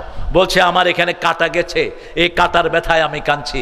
রাসূল ঘরে নিয়ে গেলেন, আয়েশা সিদ্দিকাকে ডাকলেন, Ayesha Siddika, bring me some paper, আমার জন্য কিছু নেকড়া নিয়ে আসো, I will tied it up, আমি এটা বাঁধবো। মা আয়েশার আসতে দেরি হলো, রাসূল নিজের মুখের ভিতরে ওই ছেলের আঙ্গুল ঢুকিয়ে দিয়েছে। সুবহানাল্লাহ বললেন না? যখনই রাসূলের লালা লাগলো, সাথে সাথে রক্ত পড়া বন্ধ হয়ে গেল। মানুষের লালার ভিতরে ঔষধ দিয়েছেন কে? আপনিও দেখবেন রক্ত বের হচ্ছে, লালা দিলে রক্ত কি হয়? বন্ধ হয়ে যায়। লালার ভিতরে শ্রেষ্ঠ ঔষধ আল্লাহ দান করে দিয়েছেন। আবার এই লালা এত মারাত্মক, তরকারি গরম করেছেন, আঙ্গুল যদি তরকারিতে চুবান, তরকারি কি হবে? নষ্ট হয়ে যাবে। প্রত্যেকটা আঙ্গুলের মধ্যে প্লাজমা টোন আছে। প্লাজমা টোন, প্লাজমা টোন মানে the tone for consuming the things. আপনি যখন আঙ্গুল দিয়ে কিছু খাবেন, ওটা একটা জিনিসের সাথে লেগে আপনার হজমে সহযোগিতা করবে। এই জন্য চামচ দিয়ে যারা খায়, এদের খাওয়া ঠিক মতো হজম হয় না। আর আমরা যারা খাই, আমাদের হজম হয়ে আমরা একবার খেয়ে কই আর কয়টা দিবি দে, ঠিক না? ঠিক। গরিব মানুষ দেখবেন, গরিব মানুষের মুখে রুচি বেশি না কম? কেমনে খায়? এমনি করে খায়া আঙ্গুল চাটে। রাসূল বলছেন, তোমরা যখন খাবা, খাওয়ার শেষে আঙ্গুলটা 3 বার চাটো। কয়বার? 3 বার চাটো। যদি তুমি চাটতে না পারো, তোমার আরেক ভাইয়ের মুখে দাও। এখন যদি আমি এর মুখে দেই, ও আমার কি লাভে? আপনি আমার মুখে আঙ্গুল দিলেন কেন? কারণ ওই সম্পর্ক তো গড়ে ওঠে নাই। সাহাবীদের মধ্যে কি সম্পর্ক ছিল? একজনের আঙ্গুল আরেকজন চেটে দিত। এত বেশি বরকত থাকে এটার ভিতরে। যখনই রাসূলের লালা লেগে গেল, তার রক্ত পড়া বন্ধ হয়ে গেল। ছেলেটা হাসতে হাসতে চলে গেল মাঠে। আবার আরেকদিন ঈদের নামাজ থেকে আসছেন, একটা মেয়ে বসে কাঁদছে। তুমি কাঁদো কেন? আজকে ঈদের দিন, আমার মাও নাই, বাবাও নাই, চলো আমার ঘরে। আয়েশাকে ডাকলেন, ডেকে মধ্যখানে বসালেন। আজকের দিনে আমি তোমার বাবা হলাম, মা আয়েশা তোমার মা হলো, কেমন লাগছে? ছোট্ট ছেলেটি হেসে দিয়েছে আর বলছে, মেয়েটি হেসে দিয়ে বলছে, আজকে আমার খুশির দিন, মা এসা আমার মা, মুহাম্মদ সাল্লাল্লাহু আলাইহি ওয়াসাল্লাম আমার বাবা। কারো মুখে বেজার দেখতে পারতেন না, রাহমাতাল লিল আলামিন। আবার আলীর একবার চোখ উঠেছে, রাসূল বললেন আগের রাতে, কালকে সকালে যাকে ঘোষণা দেওয়া হবে সেনাপতির ঘোষণা, আল্লাহ তাকে সবচেয়ে বেশি ভালোবাসেন, জিহাদের ময়দানে সে বিজয় লাভ করবে। ওমর ফারুক বললেন, সারা রাত আমার ঘুম হলো না, হারে এই নামটা যদি আমার হয়ে যায়, এই নামটার মধ্যে যদি আমি পড়ে যাই, আমি ধন্য হয়ে যাব। সকালবেলায় ফজরের পরে রাসূল বলেন, আমার আলী কোথায়? সাহাবায়ে কেরাম বলেন, আলীর চোখ উঠেছে। চোখ উঠাকে আপনারা কি বলেন? হ্যাঁ, আপনি জাগন আছেন? আমার সভাপতি জেগে গেছে, আলহামদুলিল্লাহ, ভালো মানুষ, একটু ঘুমায় লইছে আর কি, যাতে রাত 12টা পর্যন্ত চলে।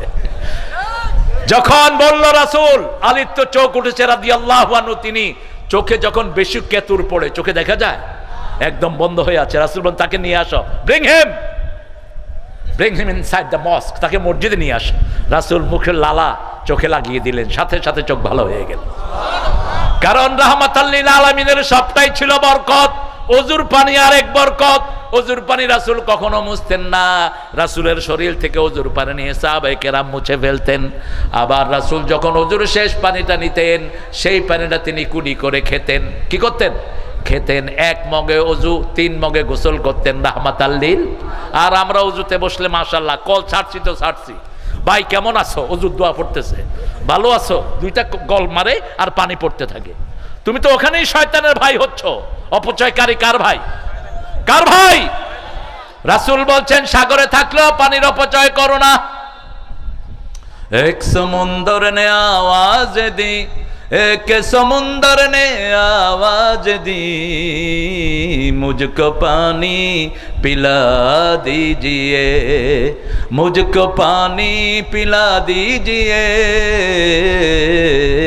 लज्जत गम बढ़ा दीजिए। সাগর ডেকে ডেকে বলে, আমার পানির পিপাসা মিটাও, নোনা পানিতে তৃষ্ণা মিটে না, এজন্য সাগরের ভিতরে মিষ্টি পানি দান করে দিয়েছেন কে? পানির অপচয় সবচেয়ে বড় অপচয়, সবচেয়ে বড় নেয়ামত হলো পানি। পানি, এবং আপনাদের পানি যে কি মিষ্টি, কি মিষ্টি। আর বাংলাদেশের সবচেয়ে খারাপ পানি হলো ঢাকা শহরে।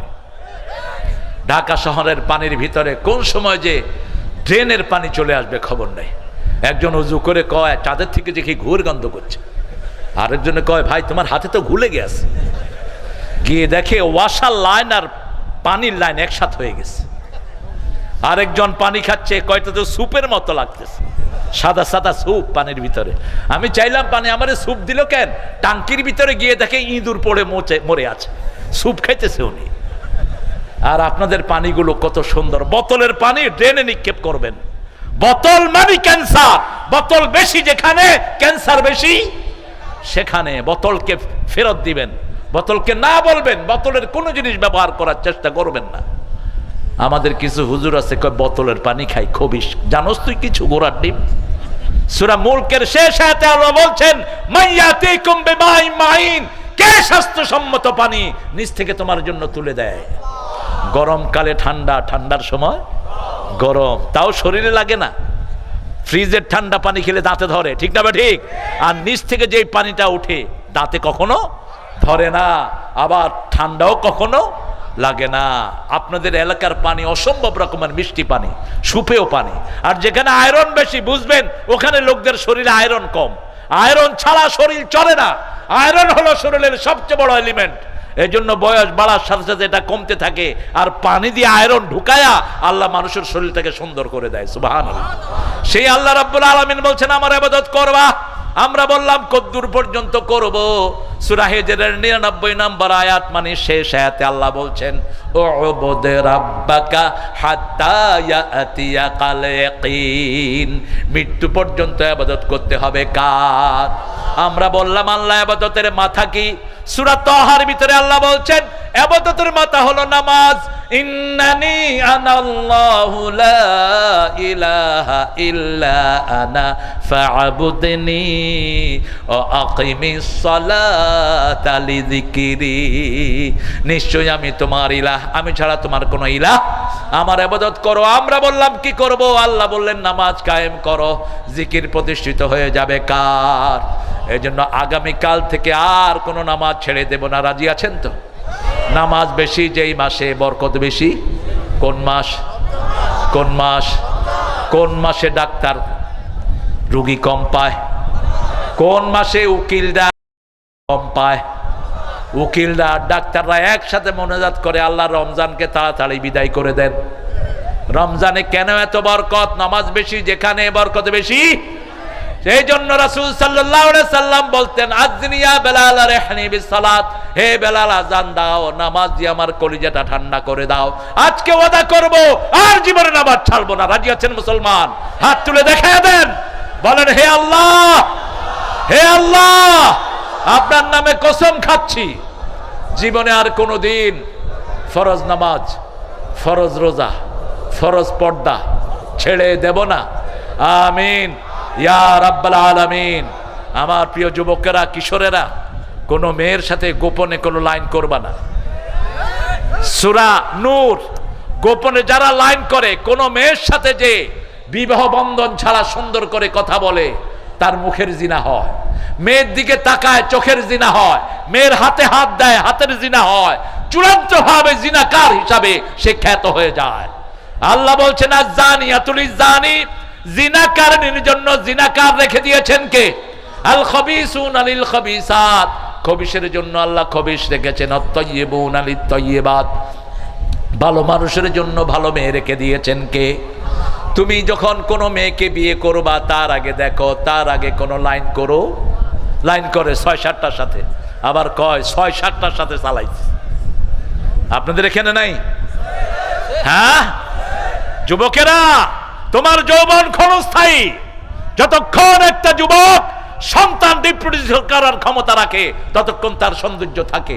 যতক্ষণ একটা মেয়ে সন্তান ধারণ করার ক্ষমতা থাকে, ততক্ষণ তার যৌবন থাকে। ঠিক না? ঠিক। আগের পরে তোমার যৌবন থাকে না। এই যৌবন বড় মূল্যবান সম্পদ। তুমি যখন বিয়ের পরে তোমার বিবির দিকে তাকাবা, চোখের সগীরা গুনাহ মাফ, তার হাতে হাত দিবা, হাতের গুনাহ মাফ, তার সাথে কথা বলবা, মুখের গুনাহ মাফ। তার পেটে যখন সন্তান আসবে, তার গুনাহগুলো ঝরতে থাকবে। তুমি তার জন্য পয়সা খরচ করবা, প্রত্যেকটি পয়সা তোমার সদকা হিসেবে আমলনামায় লেখা হবে। তাকে ভাত খাওয়াবা, প্রত্যেকটি দানা তোমার আমলনামায় সদকা হিসাবে হয়ে যাবে। আর এই মেয়ে যখন সন্তান প্রসবের সময় মারা যায়, বিনা হিসাবে আল্লাহর জান্নাত তার জায়গা হয়ে যায়। এইভাবে তুমি ইবাদত করবা। রাসূলকে বলা হলো ইবাদত কি? রাসূল বললেন বিবির কাছে যাওয়া ইবাদত। সাহাবায়ে কেরাম বললেন এটা কেমন কথা, বিবির কাছে গেলে ইবাদত? আপনি যদি অন্য বেটার বিবির কাছে যান, তাহলে কি হবে? কি হবে? খবরদার, কোন মানুষ যেন কোন মেয়েকে আলাদাভাবে না পড়ায়। বসে বসে আলাদা, তিনি বিশাল টিচার, তিনার সামনে সব মেয়ে বেডি, সব কি বেডি। খবরদার, এটা জায়েজ নাই। সারা জীবনে রাসূলের সামনে একবার মেয়েরা এসেছিল, বুখারীর বর্ণনা। মেয়েরা বলছে, ইয়া রাসূলুল্লাহ, সব সময় আপনি ছেলেদেরকে সামনে নিয়ে কথা বলেন, আমরা মেয়েরাও একটু আপনাকে সামনে নিয়ে আমরা একটু আপনার আলোচনা শুনতে চাই। একবার, কয়বার? রাসূলকে কন্ট্রোল করতেন কে? কোনো গুনাহ নাই, মাসুম সেই নবী একবার মেয়েদেরকে সামনে নিয়ে কথা বলেছেন। হাজার হাজার সাহাবায়ে কেরাম, আপনি কোত্থেকে এত বড় সুফি হয়েছেন? আপনি শুধু মেয়েদেরকে নিয়ে ক্লাস করেন? হারাম তোর জন্য। কোন মেয়ে যেন শুধু একটা পুরুষের ক্লাসে না যায়।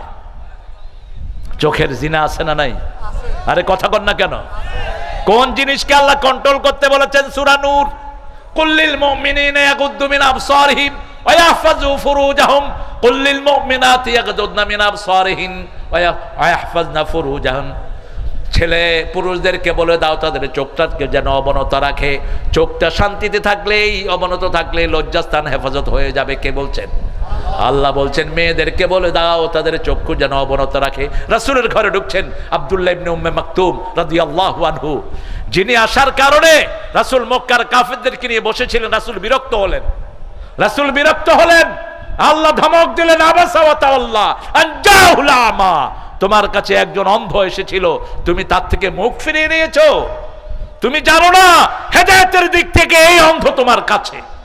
সূরা আবাসা নাজিল হওয়ার পর উম্মে মাকতুমকে রাসূল সাল্লাল্লাহু আলাইহি সাল্লাম যখনই দেখতেন দাঁড়িয়ে যেতেন, এবং তবুকের যুদ্ধে যখন গেলেন রাসূলের জায়গায় মদিনার প্রেসিডেন্ট বানালেন এই অন্ধ উম্মে মাকতুম রাদিয়াল্লাহু আনহুকে, আব্দুল্লাহ ইবনে উম্মে মাকতুম।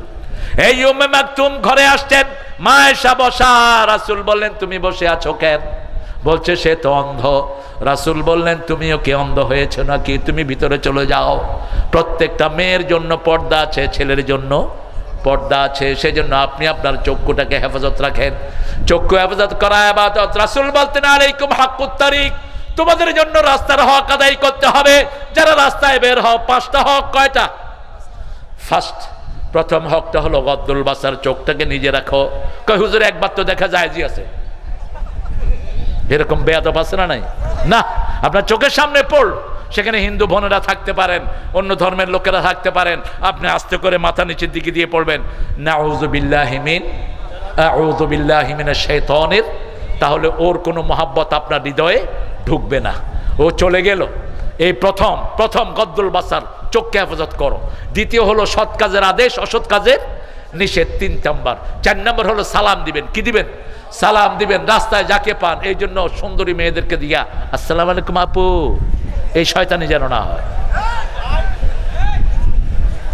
যেই পিতা তার মেয়েকে কলেজে ছেড়ে দিয়েছে পর্দা ছাড়া, ওই পিতা দায়ুস। যে মা জানে না, পিতা জানে না তার মেয়ে প্রাইভেটের নামে কোথায় যাচ্ছে, ওই পিতা দায়ুস, জান্নাতের গন্ধ পাবে না। আপনার বিবির কাছে কে আসে কে যায়, উত্তরবঙ্গে অবশ্য সবার একজনের ভাবি সবার ভাবে। আল্লাহ বলছেন বাড়ির পিছন দিক দিয়া কখনো ঢুকবা না। বাড়ির পিছন দিয়ে লাইসাল বিররান তাতুল বুয়ুতা মিন যুহুরিহা, বাড়ির পিছন দিক দিয়ে গেলে কোনো কল্যাণ নাই। কে বলছেন? ওয়ালাকিন্নাল বির আতুল বুয়ুতা মিন আবওয়াবিহা, তোমরা যখন কোনো বাড়িতে ঢুকবা বাড়ির সামনের দরজা দিয়া ঢুকবা, পিছনের দরজা দিয়া নয়। ওমর ফারুক যখন সবাই ঘুমাতো তখন তিনি জেগে থাকতেন। যেখানে ইসলাম থাকে লোকেরা ঘুমায়, নেতা জেগে থাকে। যেখানে ইসলাম থাকে না, লোকেরা জেগে থাকে, নেতা ঘুমায়। ঠিক না বেঠিক? আপনাদের যদি ইসলামী শাসক হয়, আসার পরে সে ঘুরে ঘুরে দেখবে কার ঘরে শান্তি আছে কার ঘরে নাই। ওমর ফারুক ঘুরছেন, suddenly he has hear the sound, তিনি শুনলেন একটা মেয়ে গান গাচ্ছে। তিনি মেয়ের বাড়িতে ঢুকে পড়লেন। যখনই ঢুকলেন মেয়ে বলছে কাফ, দাঁড়িয়ে যা, যে আমার বাড়িতে ঢুকছ 3টা বড় অপরাধ করেছস। ওমর ফারুক জান্নাতুল ফেরদাউসের সম্রাট, তিনি বলছেন মা হুয়া কুসুরি, কি অপরাধ? বলছে আমার আল্লাহ বলছেন বাড়ির সামনে দিয়ে ঢুকতে, তুমি পিছন দিয়ে ঢুকলা। 2 নাম্বার, আমার আল্লাহ বলছেন লা তাদখুলু বুয়ুতান গায়রা বুয়ুতিকুম হাত্তা তাস্তানিসু ওয়া তুসাল্লিমু আলা আহলিহা। If you enter the any house, you have to take the permission firstly. আপনি কোন বাড়িতে ঢুকলে প্রথম বাড়িওয়ালার অনুমতি নিতে হবে। কি নিতে হবে?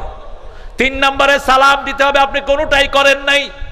এত বড় শাসক, যিনি আঙ্গুল তুললে নীল নদের পানি প্রবাহিত হয়ে যায়, যিনি মদিনায় কথা বলেন হিমস থেকে শোনা যায়, মদিনায় কথা বলেন 250 মাইল দূর থেকে সৈন্যরা তার কথা শুনে, সেই ওমর, যেই ওমর রাস্তায় উঠলে শয়তান রাস্তা থেকে পালিয়ে যায়, সেই ওমরকে মহিলা ধমক দিলেন। মহিলা তো চিনেন না। ওমর বললেন মা আমার ভুল হয়ে গেছে, আমারে মাফ করে দাও। ক্ষমা চাইলে আল্লাহ খুশি, মানুষও। কথা কন না কেন? বাসে উঠলেন, এক মুরব্বীর সাথে ঠেলা লাগলো। আপনি যদি বলেন বাবা মাফ করে দাও, মুরব্বী আর কিছু বলবে? আর যদি আপনি বলেন সরে দাঁড়াতে পারেন না, মুরব্বীকে এক চরে দাঁড়ালেন। মারামারি আছে না নাই? বাস মা পাশে যেখানে শান্তি আছে সেখানে। ইংলিশেরা কয় সরি। কি কয়? সরি। আর আমরা কি বলবো? আমাকে মাফ করে দেন, আমাকে মাফ করে দেন। দেখবেন আগের চেয়ে বেশি আদর করবে। ঠিক না? ঠিক। আপনার সাথে একজন মুরব্বীর ঠেলা লাগলো, যদি বলেন বাবা আমাকে মাফ করে দেন, বাবা ঠিক আছে, তুমি আমার নাতির মতো, আল্লাহ তোমাকে কবুল করো। এই স্বভাব সবার আছে না নাই? সবার আছে। মাপ চাইলেই মানুষ বড় হয়, মাপ চাইলেই মানুষকে কবুল করে নেন কে? এরপরে তিনি বললেন ও মেয়ে তুমি কেন গান গাচ্ছিলে? মেয়ে বলছে আমার স্বামীর উপর ওমর অত্যাচার করেছে। শুনতেছে কে? ওমর। রাতের বেলায় দেখে না। আমরা যদি এখন ইউনুসরে বলি তুই অত্যাচার করছ, ইউনুস কইবে তোর 14 গোষ্ঠী গাইছি, তুইও জেলে, তোর 14 গোষ্ঠী জেলে। ইসলাম কাকে বলে দেখেন, কোনো উত্তাপ নাই। ওমর বলছেন কি অত্যাচার করেছে বলেন মা? বলছে আমার স্বামী এক জিহাদ থেকে আসার পরে আরেক জিহাদে ওমর তাকে পাঠিয়ে দিয়েছেন, আমার কাছে আসতে দেয়নি। ওমর শুধু বললেন মা আগামীকাল সকাল বেলায় আপনি ওমরের খেলাফতে যাবেন, দেখি আমি কিছু করতে পারি নাকি। সকাল বেলায় মহিলা গেলেন। ওমর ফারুক রাদিয়াল্লাহু আনহু নিজের বিবিদের সাথে কথা বললেন। কথা বলে বললেন 4 মাসের বেশি কোনো স্বামী স্ত্রী থেকে আলাদা থাকতে পারবে না। সূরা বাকারার 226 তারাব্বাসু আরবাতা আশহুর। যে কোনো মেয়ে থেকে স্বামী কয় মাস থাকবে দূরে? 4 মাস। আবার স্বামী মারা গেলে মেয়েদের ইদ্যত কয় মাস? 4 মাস 10 দিন। 4 মাস 10 দিন মিলিয়ে দিলেন তিনি। ইসলাম আছে যেখানে, ইবাদত আছে সেখানে। মসজিদে নববীতে ওমর খুতবা দিচ্ছেন, তোমরা মেয়েরা কেন এত বেশি মহরানা নাও? এক মেয়ে উঠে বলছে, আল্লাহ বলছেন কিন্তার, সূরা নিসার ভিতরে আল্লাহ বলছেন মেয়েদের মহরানা যদি কোটি টাকা হয় কোনো আপত্তি, আপনি কমান কেন? ওমর ভরা মসজিদ ভর্তি মুসল্লিদের ভিতরে বললেন আখতা ওমর আসহাবা ইমরা, ওমর ভুল করেছে, এই মহিলা শুদ্ধ বলেছে। আল্লাহু আকবার। কিভাবে নিজেদেরকে ছোট করে দিতেন। ক্ষমা চায় যে বড় হয়, সেজন্য ইবাদত করব কার? আল্লাহর চূড়ান্ত কথা। আল্লাহ বলছেন ইবাদত আছে যেখানে খাওয়া আছে। রমজান মাসে খাওয়া বেশি না কম? আরো জোরে বলেন। ইফতারিতে খাওয়া, সেহরিতে খাওয়া, মধ্যখানে একটু উপোস থাকি আর কি। কোন রমজানে কোন হুজুরের ওজন কমে না, কারণ মসজিদ বেশি, খাওয়াও হুজুর ইবাদত করে বেশি, খাওয়াও পায় বেশি। কি খাওয়া? আল্লাহ বলছেন সূরা কুরাইশ ফালিয়াবুদু রাব্ব হাযাল বাইত আল্লাযী আত'আমাহুম মিন জু' ওয়া আমানাহুম মিন খাউফ। এই ঘরের রবের ইবাদত করো, তাহলে ক্ষুধা লাগলে খাওয়ার দিবেন কে? আরো জোরে বলেন। আর ভয়ের সময় নিরাপত্তা দান করে দিবেন কে? একজনের উপর ভরসা করব, কেউ আমাদের কোনো ক্ষতি করতে পারবে? ওই যে বাবরি মসজিদ ভাঙছে যেই চালাল এই মোদি, এখন শত শত কোটি টাকা ব্যয় ওই বাবরি মসজিদের চেয়ে বড় মসজিদ গড়ার প্ল্যান তারা দেয়া হয়েছে। মসজিদ বানিয়ে দিচ্ছে। এখন মসজিদ যতগুলোতে হাত দিয়েছিস আল্লাহ তোর হাত অবশ করে দিবেন, ঠিক না? ঠিক। যেই পা দিয়ে মুসল্লিদের মাথায় লাথি মেরেছিস, গিয়ে দেখেন ওই শয়তানের পা অবশ করে দিয়েছেন কে? আল্লাহ বলছেন ইন্নালিল মুজরিমিনা মুনতাকিমুন, আমি আল্লাহ নিজে প্রতিশোধ গ্রহণ করি। কোন লোক যখন অপরাধ করে তার প্রতিশোধ গ্রহণ করেন কে? সূরা সিজদার 22 নম্বর আয়াতে আল্লাহ বলছেন সব অপরাধের প্রতিশোধ গ্রহণ করেন কে? সেই আল্লাহ বলছেন ইবাদত করব কার? আল্লাহর ইবাদত করব। আমরা বললাম আল্লাহ ফাইনালি ইবাদত করলে কি দিবেন? জান্নাতে যেতে চান তো? আল্লাহ বলছেন ফাদখুলি, পড়েন ফাদখুলি ফি ইবাদি ওয়াদখুলি জান্নাতি, আমার ইবাদতের ভিতরে দাখিল হও, আমার জান্নাতে চলে যাও। এদিকে ইবাদত করবেন, পিছনের দরজায় জান্নাত হয়ে যাবে। ইবাদতের মাথা কি বলেন? জোরে বলেন, আরো জোরে। 5 ওয়াক্ত নামাজ পড়বো তো, 1 ওয়াক্ত কামাই করব না। কোথায় পড়বো? কোথায়? মসজিদে। যারা মসজিদে 5 ওয়াক্ত নামাজ পড়ে, রাসূল বলেছেন ফাস্তাশহাদু বিল ঈমান, তাদেরকে ঈমানের সার্টিফিকেট দিয়ে দাও। আপনার খ্রিস্টান ও হিন্দু ভাইদেরকে বুঝান, হিন্দু ভাইদেরকে কালেমা পড়ান। তাদের প্রত্যেকটি কিতাবেই আছে লা ইলাহা মুহাম্মাদুর। প্রত্যেকটা কিতাবে, ঋগ্বেদ, অথর্ববেদ, লেজুরবেদ, কলকি, পুরাণ, মহাভারত, গীতা, প্রত্যেকটা কিতাবের ভিতরে আছে। এবং হিন্দু ভাইদের বিভিন্ন কিতাবের শ্লোক, যার শেষ কথা হবে লা ইলাহা ইল্লাল্লাহ, তার অন্তিম জীবন সুখের হয়ে যাবে। আমার নবী বলেছেন যার শেষ কালেমা হবে লা ইলাহা ইল্লাল্লাহ, তার জীবনের গুনাহগুলো মাফ করে দিবেন কে? রাসূল আসছেন এক খ্রিস্টানের বাড়ি, ইহুদির বাড়ির সামনে দিয়ে। ইহুদি রাসূলকে ডেকে বললেন ইয়া রাসূলুল্লাহ, আমার ছেলেটা খুব অসুস্থ, যে কোনো সময় মারা যেতে পারে, আপনি একটু দেখে যান। রাসূল সাথে সাথে তার ঘরে ঢুকলেন। ঘরে ঢুকে ছেলের মাথায় হাত বুলালেন। হাত বুলিয়ে বলেন, আসলিম ইয়া বুনাইয়া, হে ছেলে তুমি মুসলমান হয়ে যাও। ছেলে বাপের দিকে তাকালো। বাপ বলল, মুহাম্মদ যা বলে তুমি তা করো। ছেলে পড়ছে লা ইলাহা,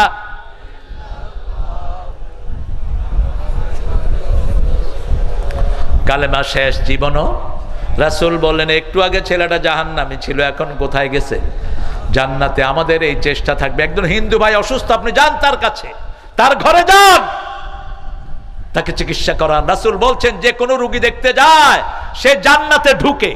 যখন রোগীর কাছে থাকে সে জান্নাতের ফল খাইতে থাকে। যখন কেউ রোগীকে দেখতে যায় তার রোগ ভালো করে দেন কে? আপনি রোগীকে দেখবেন। রাসূল বলছেন, একদিন মসজিদে নববীতে আজকে কেউ রোগীর সেবা করেছো, ওমর ফারুক সাইয়েদনা আবু বকর হাত তুললেন। আজকে কে লোককে কর্জে হাসানা দিয়েছো, তিনি হাত তুললেন। আজকে কে জানাজা পড়েছো, তিনি হাত তুললেন। আজকে কে সদকা দিয়েছো, তিনি হাত তুললেন। আজকে কে তাহাজ্জুদের নামাজ পড়েছো, তিনি হাত তুললেন। রাসূল বলেন, এই কয়টা কাজ যে করবে সে জান্নাতি হয়ে যাবে। খেদমত আছে যেখানে, জান্নাত আছে। আত-তাইবুনাল আবিদুনাল হামিদুন। প্রশংসা করব কার?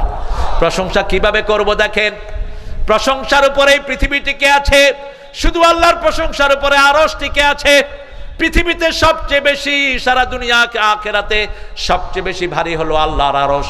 সেই আরশটা বহন করে আছে মাত্র 8 জন ফেরেশতা। সেই 8 জন ফেরেশতার মুখে শুধু কার প্রশংসা? সূরা জুমারের শেষ আয়াতে আল্লাহ বলছেন, ওয়াতারাল মালাইকাতা হাফিনা মিন হাওলিল আরশ ইউসাব্বিহুনা বিহামদি রাব্বিহিম ওয়া কুদিয়া বাইনাহুম বিল হক ওয়া কিলা আলহামদুলিল্লাহি। কষ্ট হচ্ছে? কষ্ট হচ্ছে? একটু জোরে বলেন আলহামদুলিল্লাহি। আল্লাহর প্রশংসা করলে নেয়ামত বাড়ায়া দেন কে? উত্তরবঙ্গে নেয়ামত এখন বেশি না কম? আপনাদের এখানে আম আছে না নাই? হ্যাঁ, কি আম? হ্যাঁ, আম নাই? আম রূপালী, ল্যাংলা, লুলা, লুলা, হাড়ি ভাঙা, হ্যাঁ, লিচু। মাশাআল্লাহ, কে দিয়েছে এত নেয়ামত বলেন? জন্ম নিয়ন্ত্রণ করে ছাগলগুলো।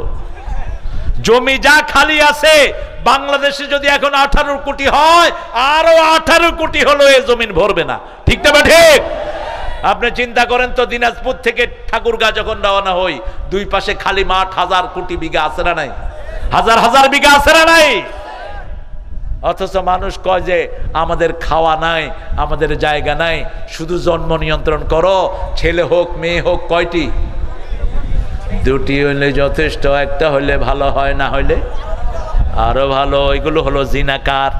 রাসূল বলছেন, যারা বিয়ের পরে সন্তান চায় না এরা জিনাকার। এরা কি জিনাকার? আবার যারা বিয়ে করে গোপন রাখো, বিয়ে করে যেই বেয়াদবরা গোপন রাখে ওরাও জিনাকার। বিয়ে করে গোপন রাখতে পারবি না, মানুষের কাছে ছড়িয়ে দাও, আমি বিয়ে করেছি, আমি বিয়ে করেছি, মানুষকে খাওয়াও। রাসূল সাল্লাল্লাহু আলাইহি সাল্লাম বলতেন, তাজাওয়াজাল ওয়ালুদ আল ওয়াদুদ। সোহাগিনী যে মেয়ে বেশি সন্তান দিতে পারে এরকম ঘরে বিয়ে করবা, যাতে কিয়ামতের ময়দানে আমার উম্মতের সংখ্যা বেড়ে যায়। হাজার কণ্ঠে যখন আমরা জিকির করি, জমিনের খাওয়া বাড়ায়া দেন কে? শুধু দেখবেন জুমার দিন প্রত্যেকটা মসজিদ ভর্তি। ঠিক না ঠিক?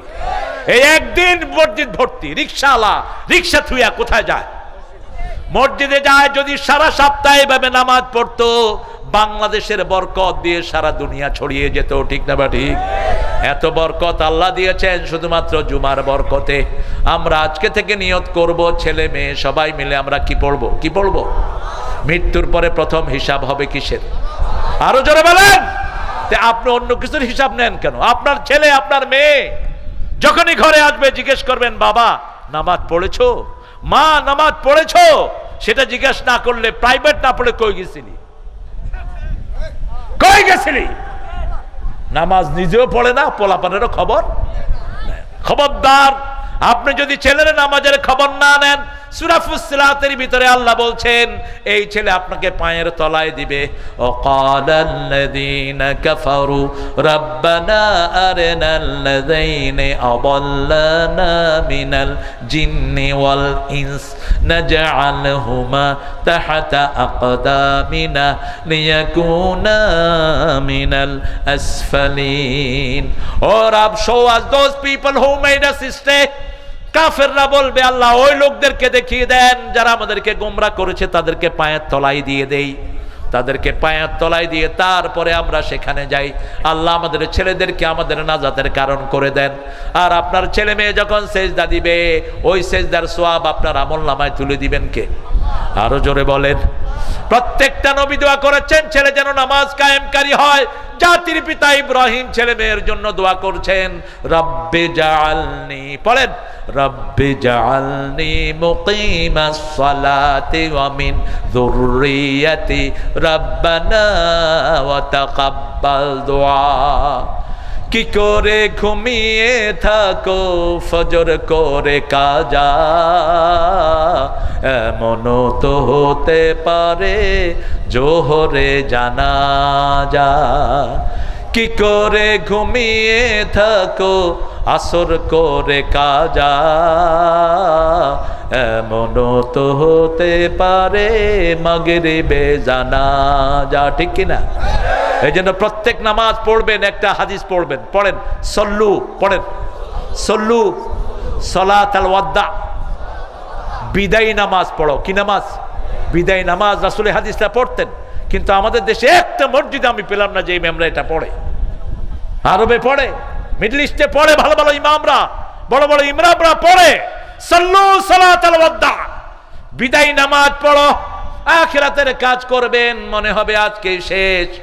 সুন্দর করে কাজটা হবে, দুনিয়ার জন্য কাজ করবেন যেন আপনি স্থায়ী বাঁধবেন। এ মাল্লি দুনিয়া কান্নাকা তাইশু বাদা, এ মাল্লে আখিরাতাকা কান্নাকা তামুতু গাদা। নামাজ যেটা পড়বেন মনে করবেন এটা শেষ নামাজ। নামাজটা সুন্দর হবে, রুকু সুন্দর হবে, সেজদা সুন্দর হবে, কারণ নামাজের প্রথম থেকে শেষ পর্যন্ত প্রশংসা কার? জোরে বলেন, ফাসাব্বিহ বিহামদি রাব্বিকা ওয়াস্তাগফির। তুমি রবের প্রশংসা করো, রবের প্রশংসার সাথে তুমি তাসবিহ করো, আর মাপ চাও কার কাছে? আত-তাইবুন আল-আবিদুন আল-হামিদুন আস-সাইহুন। তুমি সেজদা, তুমি রোজা রাখো, তুমি সফর করো একমাত্র আল্লাহর জন্য। সিয়াহাত উম্মতি আল জিহাদ ফি সাবিলিল্লাহ। আত-তাইবুন আল-আবিদুন আল-হামিদুন আস-সাইহুন আর-রাকিউন। রুকু করতে হবে কার জন্য? আল্লাহর জন্য। রুকুকারীদের সাথে রুকু করো। জামাতে নামাজ পড়বেন, জামাতে নামাজ পড়বেন। বাংলাদেশে কোন পীরের কাছে এই কর্মসূচি নাই। একটা দলের কর্মসূচি, প্রথম হলো কোরআন, দ্বিতীয় হলো হাদিস, তৃতীয় ইসলামী সাহিত্য, চতুর্থ 5 ওয়াক্ত নামাজ। ঠিক না ঠিক? এবং নামাজ পড়লেই হবে না, জামাত লাগবে। কি লাগবে? জামাত লাগবে। যত বড় নেতাই হন, যদি 154 রাকাতের কম আপনার জামাত হয়, আপনাকে নেতার চেয়ারে বসতে দেওয়া হবে না, আপনার বায়াতও নেওয়া হবে না। কোন দল আছে মানুষকে এমন হেফাজত করার মতো? রিপোর্ট রাখলেই একটা লোকের জীবন সুন্দর হয়ে যায়। ঠিক না ঠিক?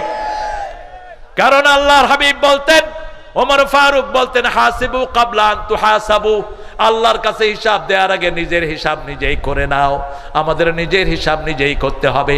কিয়ামতের ময়দানে আল্লাহ বলবেন না দাও আমি তোমার আমলের হিসাব করি, বরং আল্লাহ বলবেন ইকরা কিতাবাক কাফা বিনাফসিকা লিয়াউমা আলাইকা হাসিবা। You read your book, you are enough to take your accountability. ঠাই নাই, ঠাই নাই, ছোট সেতরি তোমারই সোনার ধানে গিয়েছে ভরি। কি আমল দিয়ে আমল নামা পূর্ণ করেছেন, আপনার আমলের হিসাব আপনাকেই দিতে হবে, কেউ নিবে না। এই জন্য আল্লাহর কাছে হিসাব দেওয়ার আগে নিজের হিসাবটা নিজে কষে নেন। আল্লাহ বলছেন আস-সাইহুন আর-রাকিউন আস-সাজিদুন।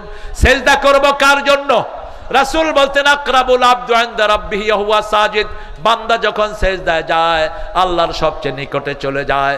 আবার আল্লাহ বলছেন কেউ যদি ওলি হতে হয় সেজদা করো। রাসূল কোন সময় 2 রাকাত নামাজ এক জায়গায় পড়তেন না। 2 রাকাত এখানে, 2 রাকাত এখানে, 2 রাকাত এখানে, জায়গা চেঞ্জ করতেন। কারণ যত জায়গায় সেজদা পড়বে তত জায়গা কিয়ামতের ময়দানে আপনার জন্য সাক্ষী হয়ে যাবে। রাসূল বলেছেন সেজদার জায়গায় কখনো আগুন খাবে না, কখনো মাটি খাবে না। সেজদার জায়গাকে হেফাজত করে দিবেন কে? আমরা অনেক জায়গায় সেজদা করি, মাজারে সেজদা করে, এরকম লোক আছে না নাই? নেতাকে সেজদা করে আছে না নাই? হুজুরকে সেজদা করে আছে না নাই? যেই হুজুরকে সেজদা করে হুজুরও বন্ড, যেটা সেজদা করে ওটাও। সূরা ফুসসিলাতের ভিতরে আল্লাহ বলছেন আমিন আয়াতিহিল লাইলু ওয়ান নাহারু ওয়াশ-শামসু ওয়াল কামার লা তাসজুদু লিশ-শামসি ওয়ালা লিল-কামার উসজুদু লিল্লাহিল্লাযী খালাকাহুন ওয়া ইয়্যাহু তা'বুদুন। তোমাদের মাহফিল কয়টা পর্যন্ত চলবে? 12টা? আমি শেষ করে দেব। আপনাদের কেমন লাগছে? একটু জোরে আল্লাহু আকবার বলেন তো। যারা আমাকে বসিয়ে রেখে একটু সরে গেছো, বদদোয়া দিয়ে দেব, চিত হয়ে বিছনায় পড়ে থাকবে। তোমার বাপের পুঁথি বলতেছি, কোরআন পড়ি যে শুনো না মূর্খ। উঠলি কেন? ভণ্ডদের মাহফিলে গিয়ে ঘন্টাছে ঘন্টা বসে থাকে, কোনো কোরআন নাই, হাদিস নাই, লারা লাপ্পা তারা লাপ্পা, নাচানাচি, কুদাকুদি। এরকম শয়তানও বাংলাদেশে আছে না নাই? একটা কোরআন নাই, একটা হাদিস নাই, কি কয় না কয় নিজেরও বুঝে না। আমিন আয়াতিহিল লাইল ওয়ান নাহার, আল্লাহর নিদর্শন হলো রাত এবং দিন, ঠিক না বা ঠিক? ওয়াশ-শামসু ওয়াল কামার, কার নিদর্শন? আল্লাহর নিদর্শন। লা তাসজুদু লিশ-শামসি ওয়াল কামার। হিন্দু ভাইরা, হিন্দু বোনেরা, সূর্যকে সেজদা দিও না, চাঁদকে সেজদা দিও না।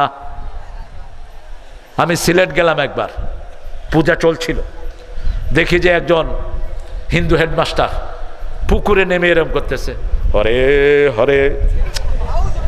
আমি কইলাম কিরে হরে কারে হতে কয় না? হলে এই মিয়া, তুমি পূজা তুই এনে হরে হরে করতেছো কেন? কয় দেখেন ভাই, আপনাদের মতো আমরাও 5 বার ভগবানের ইবাদত করি, নামাজ পড়ি। হ্যাঁ, নামাজ পড়ো, এটা আমাদের লাইনে আমরা করি। আপনারা 5 বার উজু করেন, আমরা 5 বার গোসল করি। যাক, আল্লাহ বাঁচাইছে। যদি আল্লাহ বলতেন গোসল করে নামাজ পড়া, শীতকালে ফজরের নামাজে কে আসতো আল্লাহ ভালো জানে। আমাদের উজু করতে হয়, তাই বহু মানুষ উজুতে উঠে না, ঠিক না বা ঠিক? এখান দিয়ে শুকনা, এখান দিয়ে ঠিক মতো ভিজে না, কোনো মত শেষ। অথচ নামাজের চাবি কি? নামাজের চাবি সুন্দর অজু না হলে নামাজ হবে? হবে না। আর সুন্দর অজু হলে সেজদা দেওয়ার সাথে সাথে কবুল করবেন কে? আপনি সুন্দর করে ধোন 3 বার। কয়বার? 3 বার। নাকে পানি দিয়ে কি করবেন জানেন? রাসূল নাকে পানি দিয়ে টানতেন, নাকে পানি দিয়ে টানতেন, ইস্তিনশাক, এই টানে এইভাবে ফেলতেন, কারণ নাকের এই গোড়াতে শয়তান বসে থাকে। আর এইভাবে পানি যে টানে, তার শ্বাসনালীটা পরিষ্কার থাকে এবং তার কখনো ওই যে স্নায়ুর কোনো সমস্যা হবে না। এত উপকারী এটা। আপনি নাকে পানি একটু টেনে এরপরে ছেড়ে দেন, এরপরে মাথায় মসা করা। রাসূল সাল্লাল্লাহু আলাইহি ওয়াসাল্লাম বলছেন, যখন কেউ উজুর পানি হাতে লাগায়, হাতের গুনাহগুলো ঝরে যায়। যখন মুখে দেয়, মুখের গুনাহ ঝরে যায়। যখন মাথা মসা করে, মাথার গুনাহ ঝরে যায়। পা ধোয়ায়, পায়ের গুনাহ ঝরে যায়। এইভাবে ওযু করে যখন ঘরের দিকে যায়, এক পা মসজিদের দিকে যাওয়ার সাথে সাথে তার সমস্ত গুনাহ মাফ। দ্বিতীয় পা যখন মসজিদের দিকে দেয়, মসজিদ তার দিকে আসে, জান্নাত তার দিকে আসতে থাকে। রাসূল বলছেন, জান্নাত আল্লাহ তার জন্য সাজায়া দেয়। সুন্দর করে ওযু করবেন। মান আহসানা ওযুহু ওয়া আহসানা সালাতাহু, যে সুন্দর করে ওযু করে, সুন্দর করে 2 রাকাত নামাজ পড়ে, তার জীবনের গুনাহগুলো মাফ করে দেন কে? সেজদা দিবেন। সেজদা শয়তান পছন্দ করে না, সেজদা সবচেয়ে বেশি পছন্দ করেন কে? শয়তান সেজদা না দিয়ে শয়তান হয়েছে, ঠিক না বল?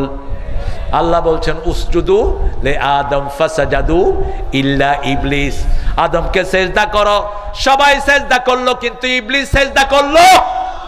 আল্লাহ বলছেন, ওয়াসজুদু ওয়াক্তারিব, সেজদা দাও, আমার ওলি হয়ে যাও।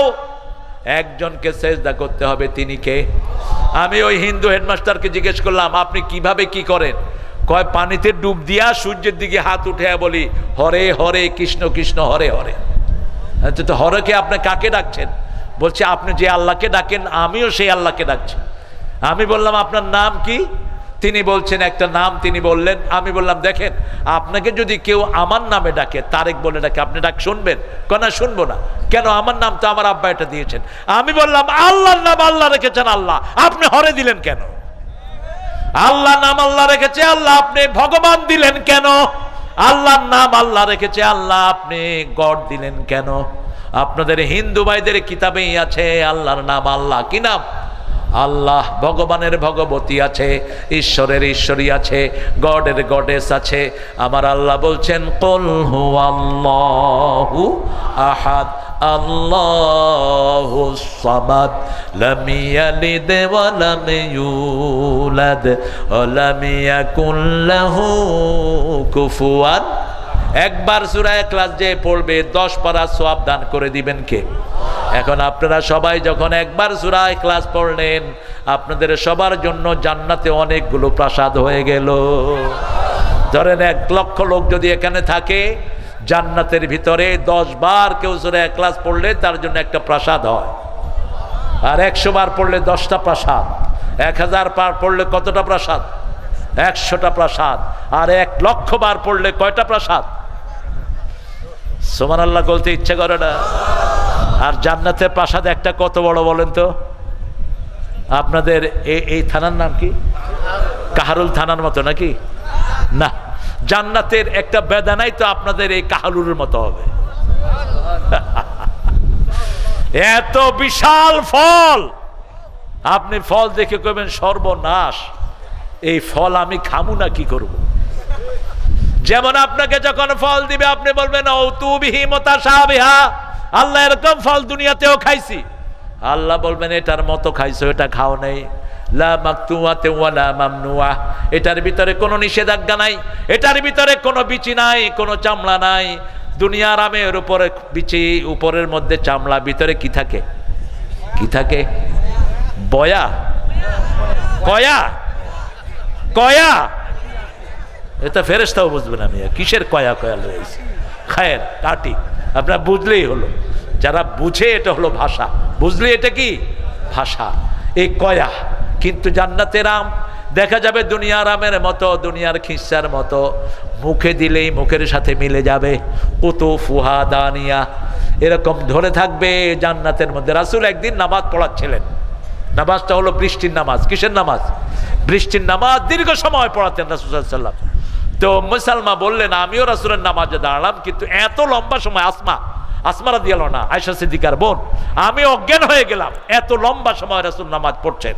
এরপরে সবাই আমার মুখে পানি দিল, আমার সেন্স ফিরে আসলো, আমি আবার নামাজে দাঁড়ালাম, দেখি রাসূল নামাজের ভিতরে এরকম এরকম করতেছে, এরকম এরকম করছে। রাসূল সাল্লাল্লাহু আলাইহি ওয়াসাল্লাম নামাজ শেষ করলেন। সাহাবায়ে কেরাম বললেন ইয়া রাসূলুল্লাহ, আপনি নামাজের ভিতরে এরকম করছেন কেন? বলছে যে আমি যখন নামাজ পড়ছিলাম আল্লাহ আমাকে জান্নাতে নিয়ে গেছে, জান্নাতের আঙ্গুরগুলো থোকায় থোকায় ধরে আছে, আমি ধরতে গেলাম, আল্লাহ বললেন এখন না, মৃত্যুর পরে ওগুলো দিয়ে দেব। এখন রাসূল যেটা দেখে আমরা সেটা দেখি না। রাসূল নামাজের সামনের দিকে দাঁড়াতেন কিন্তু পিছনে দেখতেন। সুবহানাল্লাহ, এটা রাসূলের স্পেশাল মুজিজা ছিল। যে কোনো সালাতে তিনি সামনে থাকতেন কিন্তু কোথায় দেখতেন? পিছনে দেখতেন। আবার তিনার স্পেশাল মুজিজা ছিল, তিনি 3 দিন 4 দিন না খেয়ে সেহরি ইফতার কিছু না করে একটানা রোজা রাখতে পারতেন। সাওমে বিসাল, তিনি বলতেন আল্লাহু ইউসকিনি ওয়া ইয়াত'আমুনি, আল্লাহ আমাকে খাওয়ায়, আল্লাহ আমাকে পান করায়। সবচেয়ে বেশি লম্বা সেজদা দিতেন রাহমাতাল লিল, সেজদা যত বড় রহমত তত বড়। বান্দা যখন সেজদায় যায় মধ্যে বান্দার মধ্যে কোনো পর্দা থাকে না। আল্লাহর হাবিব বলছেন আকসিরুদ দোয়া, তোমরা সেজদায় বেশি করে দোয়া করো। 5 ওয়াক্ত নামাজের সেজদায় রাসূল একটা দোয়া করতেন, পড়েন আল্লাহুম্মা ইগফিরলি যামবি কুল্লাহ দিক্কাহু জাল্লাহু সিররাহু আলানিয়াতাহু আউওয়ালাহু ওয়া আখিরাহু। আপনারা চিন্তা করবেন যে এরকম নামাজ পড়লো তো এবার আহলে হাদিসি হয়ে গেছে, এবার তো লামাযহাবি হয়ে গেছে। আরে রাসূলের সেজদা কি লম্বা ছিল! মা আয়েশা বলতেন কখনো কখনো রাতে সেজদা দিতেন, জানান্তু কাবাদাত রূহা, আমার মনে হতো রাসূল সেজদায় মারা গেছে। আমি রাসূলের পায়ে চিমটি খেতাম, পা নাড়াতেন, তখন মনে হতো তিনি এখনো দুনিয়ায় জীবিত আছে। সল্লু কামা রাআইতুমুনি উসাল্লি, তোমরা ওইভাবে নামাজ পড়ো। Do you have seen me I am praying, আমি যেভাবে নামাজ পড়ছি সেভাবেই নামাজ পড়ো। সল্লু সালাতাল ওয়াদ্দা। রাসূল সাল্লাল্লাহু আলাইহি সাল্লাম যখন রুকু করতেন মনে হতো আর উঠবেন না, যখন সিজদায় যেতেন মনে হতো আর উঠবেন না। আল্লাহ আমাদেরকে সেরকম সিজদা করার তৌফিক দান করুন। আরো জোরে বলি আমিন। নরমালি যখন নামাজ পড়াতেন মসজিদে 9 বার তাসবিহ পড়তেন রাহমাতাল লিল, আর আমরা কয়বার পড়ি? 3 বার। তাও ইমামের একটু দেরি হলে এই সবগুলোর গলায় কাউয়ানি শুরু হয়। খবরদার, মসজিদ কারো বাপের অফিস নয়। মসজিদ ইমামের খেয়াল খুশি মতো চলবে, কোন পান্ডাবে তার খেয়াল খুশি মতো মসজিদ চলবে না। বিগত সরকারের আমলে কিছু পান্ডা নেতা মসজিদেও খবরদারি করেছে, ঠিক কিনা? আরে কুলহু আল্লাহ পড়তে পারোস না, তুই মসজিদে লোকমা দেস কেমনে? মসজিদে লোকমা দিবে আলেমরা, কারা দিবে? এই জন্য ইমামের পিছনে দাঁড়াতে হবে আরেক ইমাম, অন্য কোন মূর্খ যেন না দাঁড়ায়। হতে পারো তুমি মুতাওয়াল্লি, কারো জন্য মসজিদে জায়গা রাখা জায়েজ নাই। 3 কাজ রাসূল বলেছেন কখনো মসজিদে করবা না। 1, পাখি যেরকম খাওয়া খায় এরকম রুকু সেজদা করবা না। কুত্তা যেমন বসে এরকম সেজদা দিবা না। হাত একদম মাটির সাথে লাগায়া সেজদায় যায়, এটা নিষেধ। রাসূল বলছেন হাত উঠিয়ে রাখবা যাতে করে এখান দিয়ে একটা ছাগলের বাচ্চা যেতে পারে। 3 নম্বর, মসজিদে কারোর জন্য জায়গা রাখতে পারবা না। মুতাওয়াল্লি অমুক সেমুক ধরে ফেলে দাও বাহিরে। মসজিদে সব এক সমান, একমাত্র জায়গা থাকবে মুসল্লিদের জন্য, ঠিক না বা ঠিক? আমরা সেজদা দেব التائبون العابدون الحامدون السائحون الراكعون الساجدون الآمرون بالمعروف والناهون عن المنكر। সৎ কাজের আদেশ করব, অসৎ কাজ থেকে নিষেধ করব।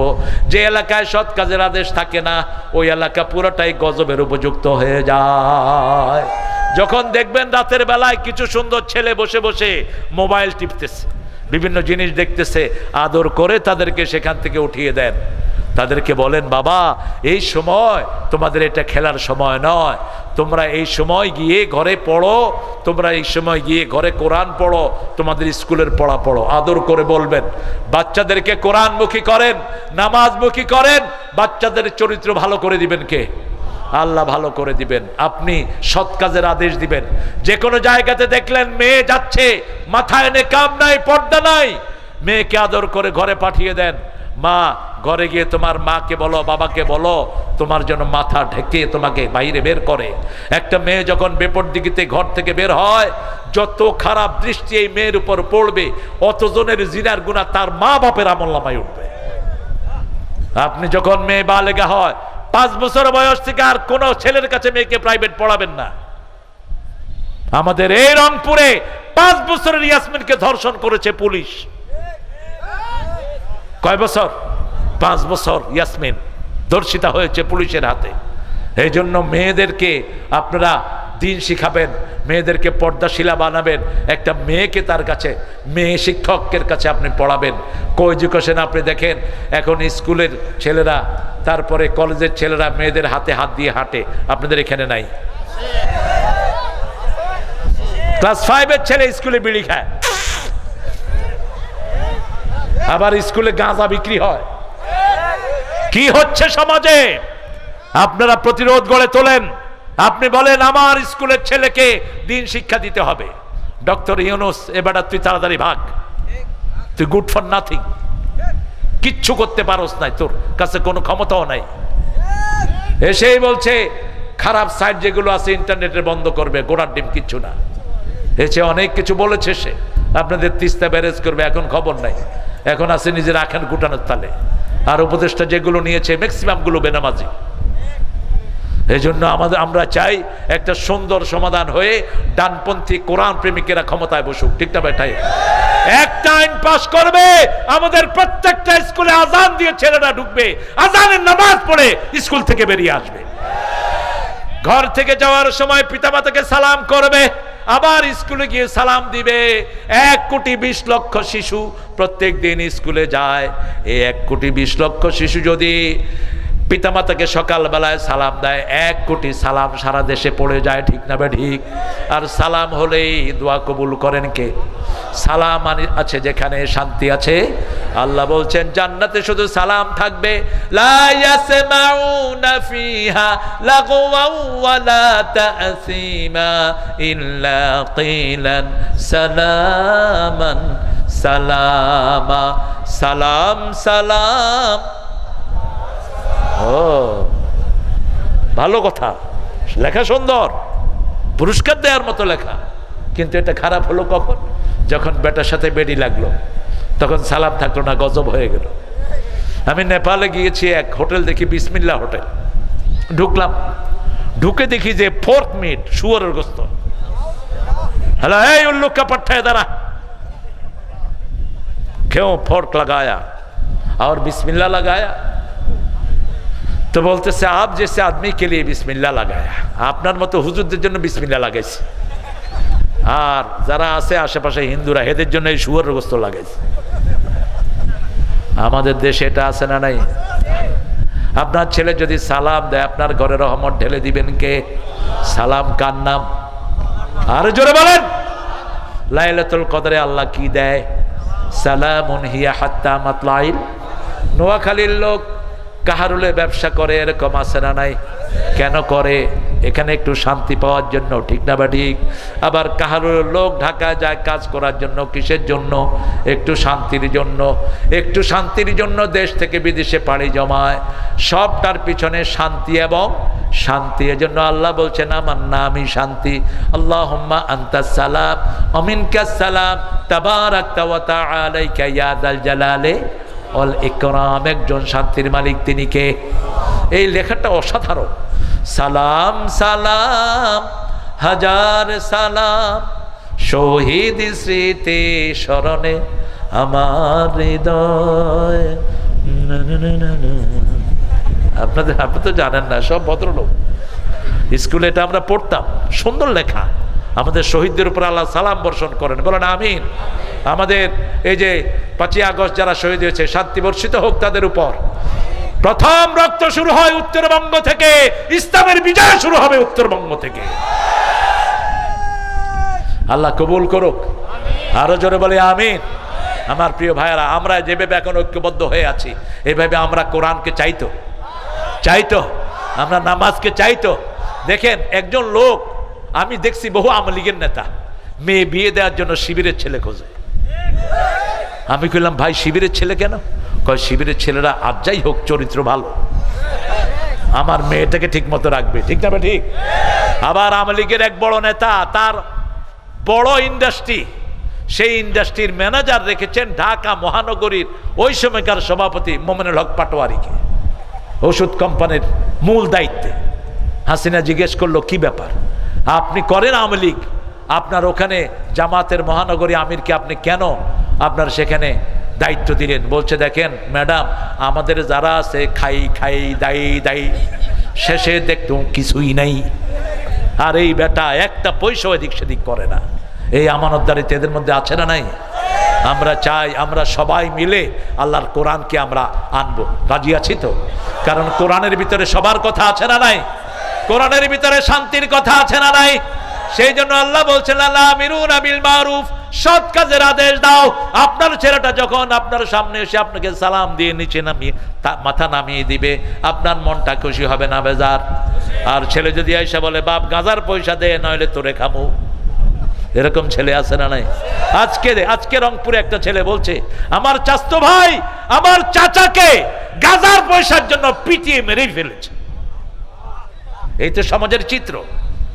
আপনি আপনার ছেলেকে কোরআন পড়ান, 5 ওয়াক্ত নামাজে দেন, কোরআন অধ্যয়ন হাদিস অধ্যয়ন করান, সৎ কাজের আদেশ দিবে, অসৎ কাজের নিষেধ করবে। এই ছেলেকে ভালো করে দিবেন কে? আল্লাহ ভালো করে দিবেন।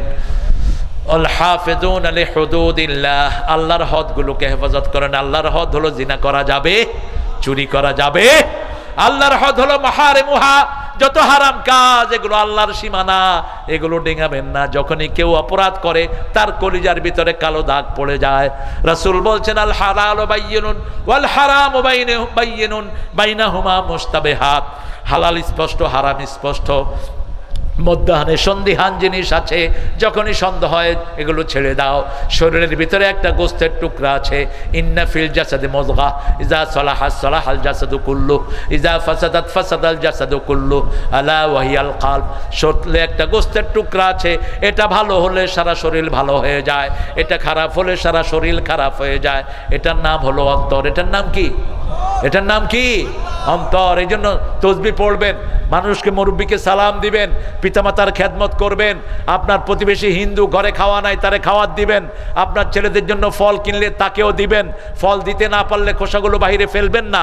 রাসূল বলছেন তরকারি যদি রান্না করো একটু ঝোল বেশি দাও, যাতে করে প্রতিবেশীর বাড়িতে একটু ঝোল হলেও পাঠাতে পারো। প্রতিবেশী সেখানে মুসলমান বলা হয়নি, যে কোনো প্রতিবেশী। তুমি সুন্দর কাপড় পরছো, তোমার প্রতিবেশী হিন্দু ভাইয়ের গায়ে ছেঁড়া কাপড়, তুমি মোমেন হতে পারবা না। তুমি পেট ভরে খেয়ে মসজিদে যাও, তোমার প্রতিবেশী হিন্দু খেতে পায় না, রাসূল বলছেন তুই মুমিনই না। মান আশবা নাফসাহু ওয়া জারুহু জায় লাইসা মুমিন। যে নিজে পেট পরে খায় তার প্রতিবেশী ক্ষুধার্ত, সে মোমেন না। রাসূল সাল্লাল্লাহু আলাইহি ওয়াসাল্লামের একজন সাহাবীর ব্যাপারে বলা হলো, মহিলা সাহাবী, she was very famous for her prayer. সে তার নামাজের জন্য প্রসিদ্ধ ছিল, তার রোজার জন্য প্রসিদ্ধ ছিল, কিন্তু তার প্রতিবেশী তার উপর খুবই বিরক্ত। রাসূল 3 বার বলেছেন ওই মহিলা জাহান্নামী। আরেক মহিলার ব্যাপারে বলল, নামাজের জন্য বিখ্যাত নয়, রোজার জন্য বিখ্যাত নয়, নামাজ পড়ে রোজা রাখে, কিন্তু তার প্রতিবেশী তার উপর খুব খুশি। রাসূল 3 বার বললেন ওই মহিলা জান্নাতি। প্রতিবেশী হৃদয়ের পাশাপাশি হোক সে ভিন্ন ধর্মী, ভিন্ন ভাষাভাষী, প্রতিবেশী হৃদয়ের পাশাপাশি অল জারিল জুনুব সাহেবে বিজাম। সূরা আল ইমরানে আল্লাহ বলছেন অল্প সময়ের জন্য যার সাথে আপনি সফর করছেন সে আপনার প্রতিবেশী। সে আপনার কি? প্রতিবেশী। রিকশায় উঠে পাশাপাশি যাচ্ছেন, সে আপনার প্রতিবেশী। তার সুখের দুঃখের খবর নেন, তার কানে পৌঁছিয়ে দেন লা ইলাহা ইল্লাল্লাহু মুহাম্মাদুর।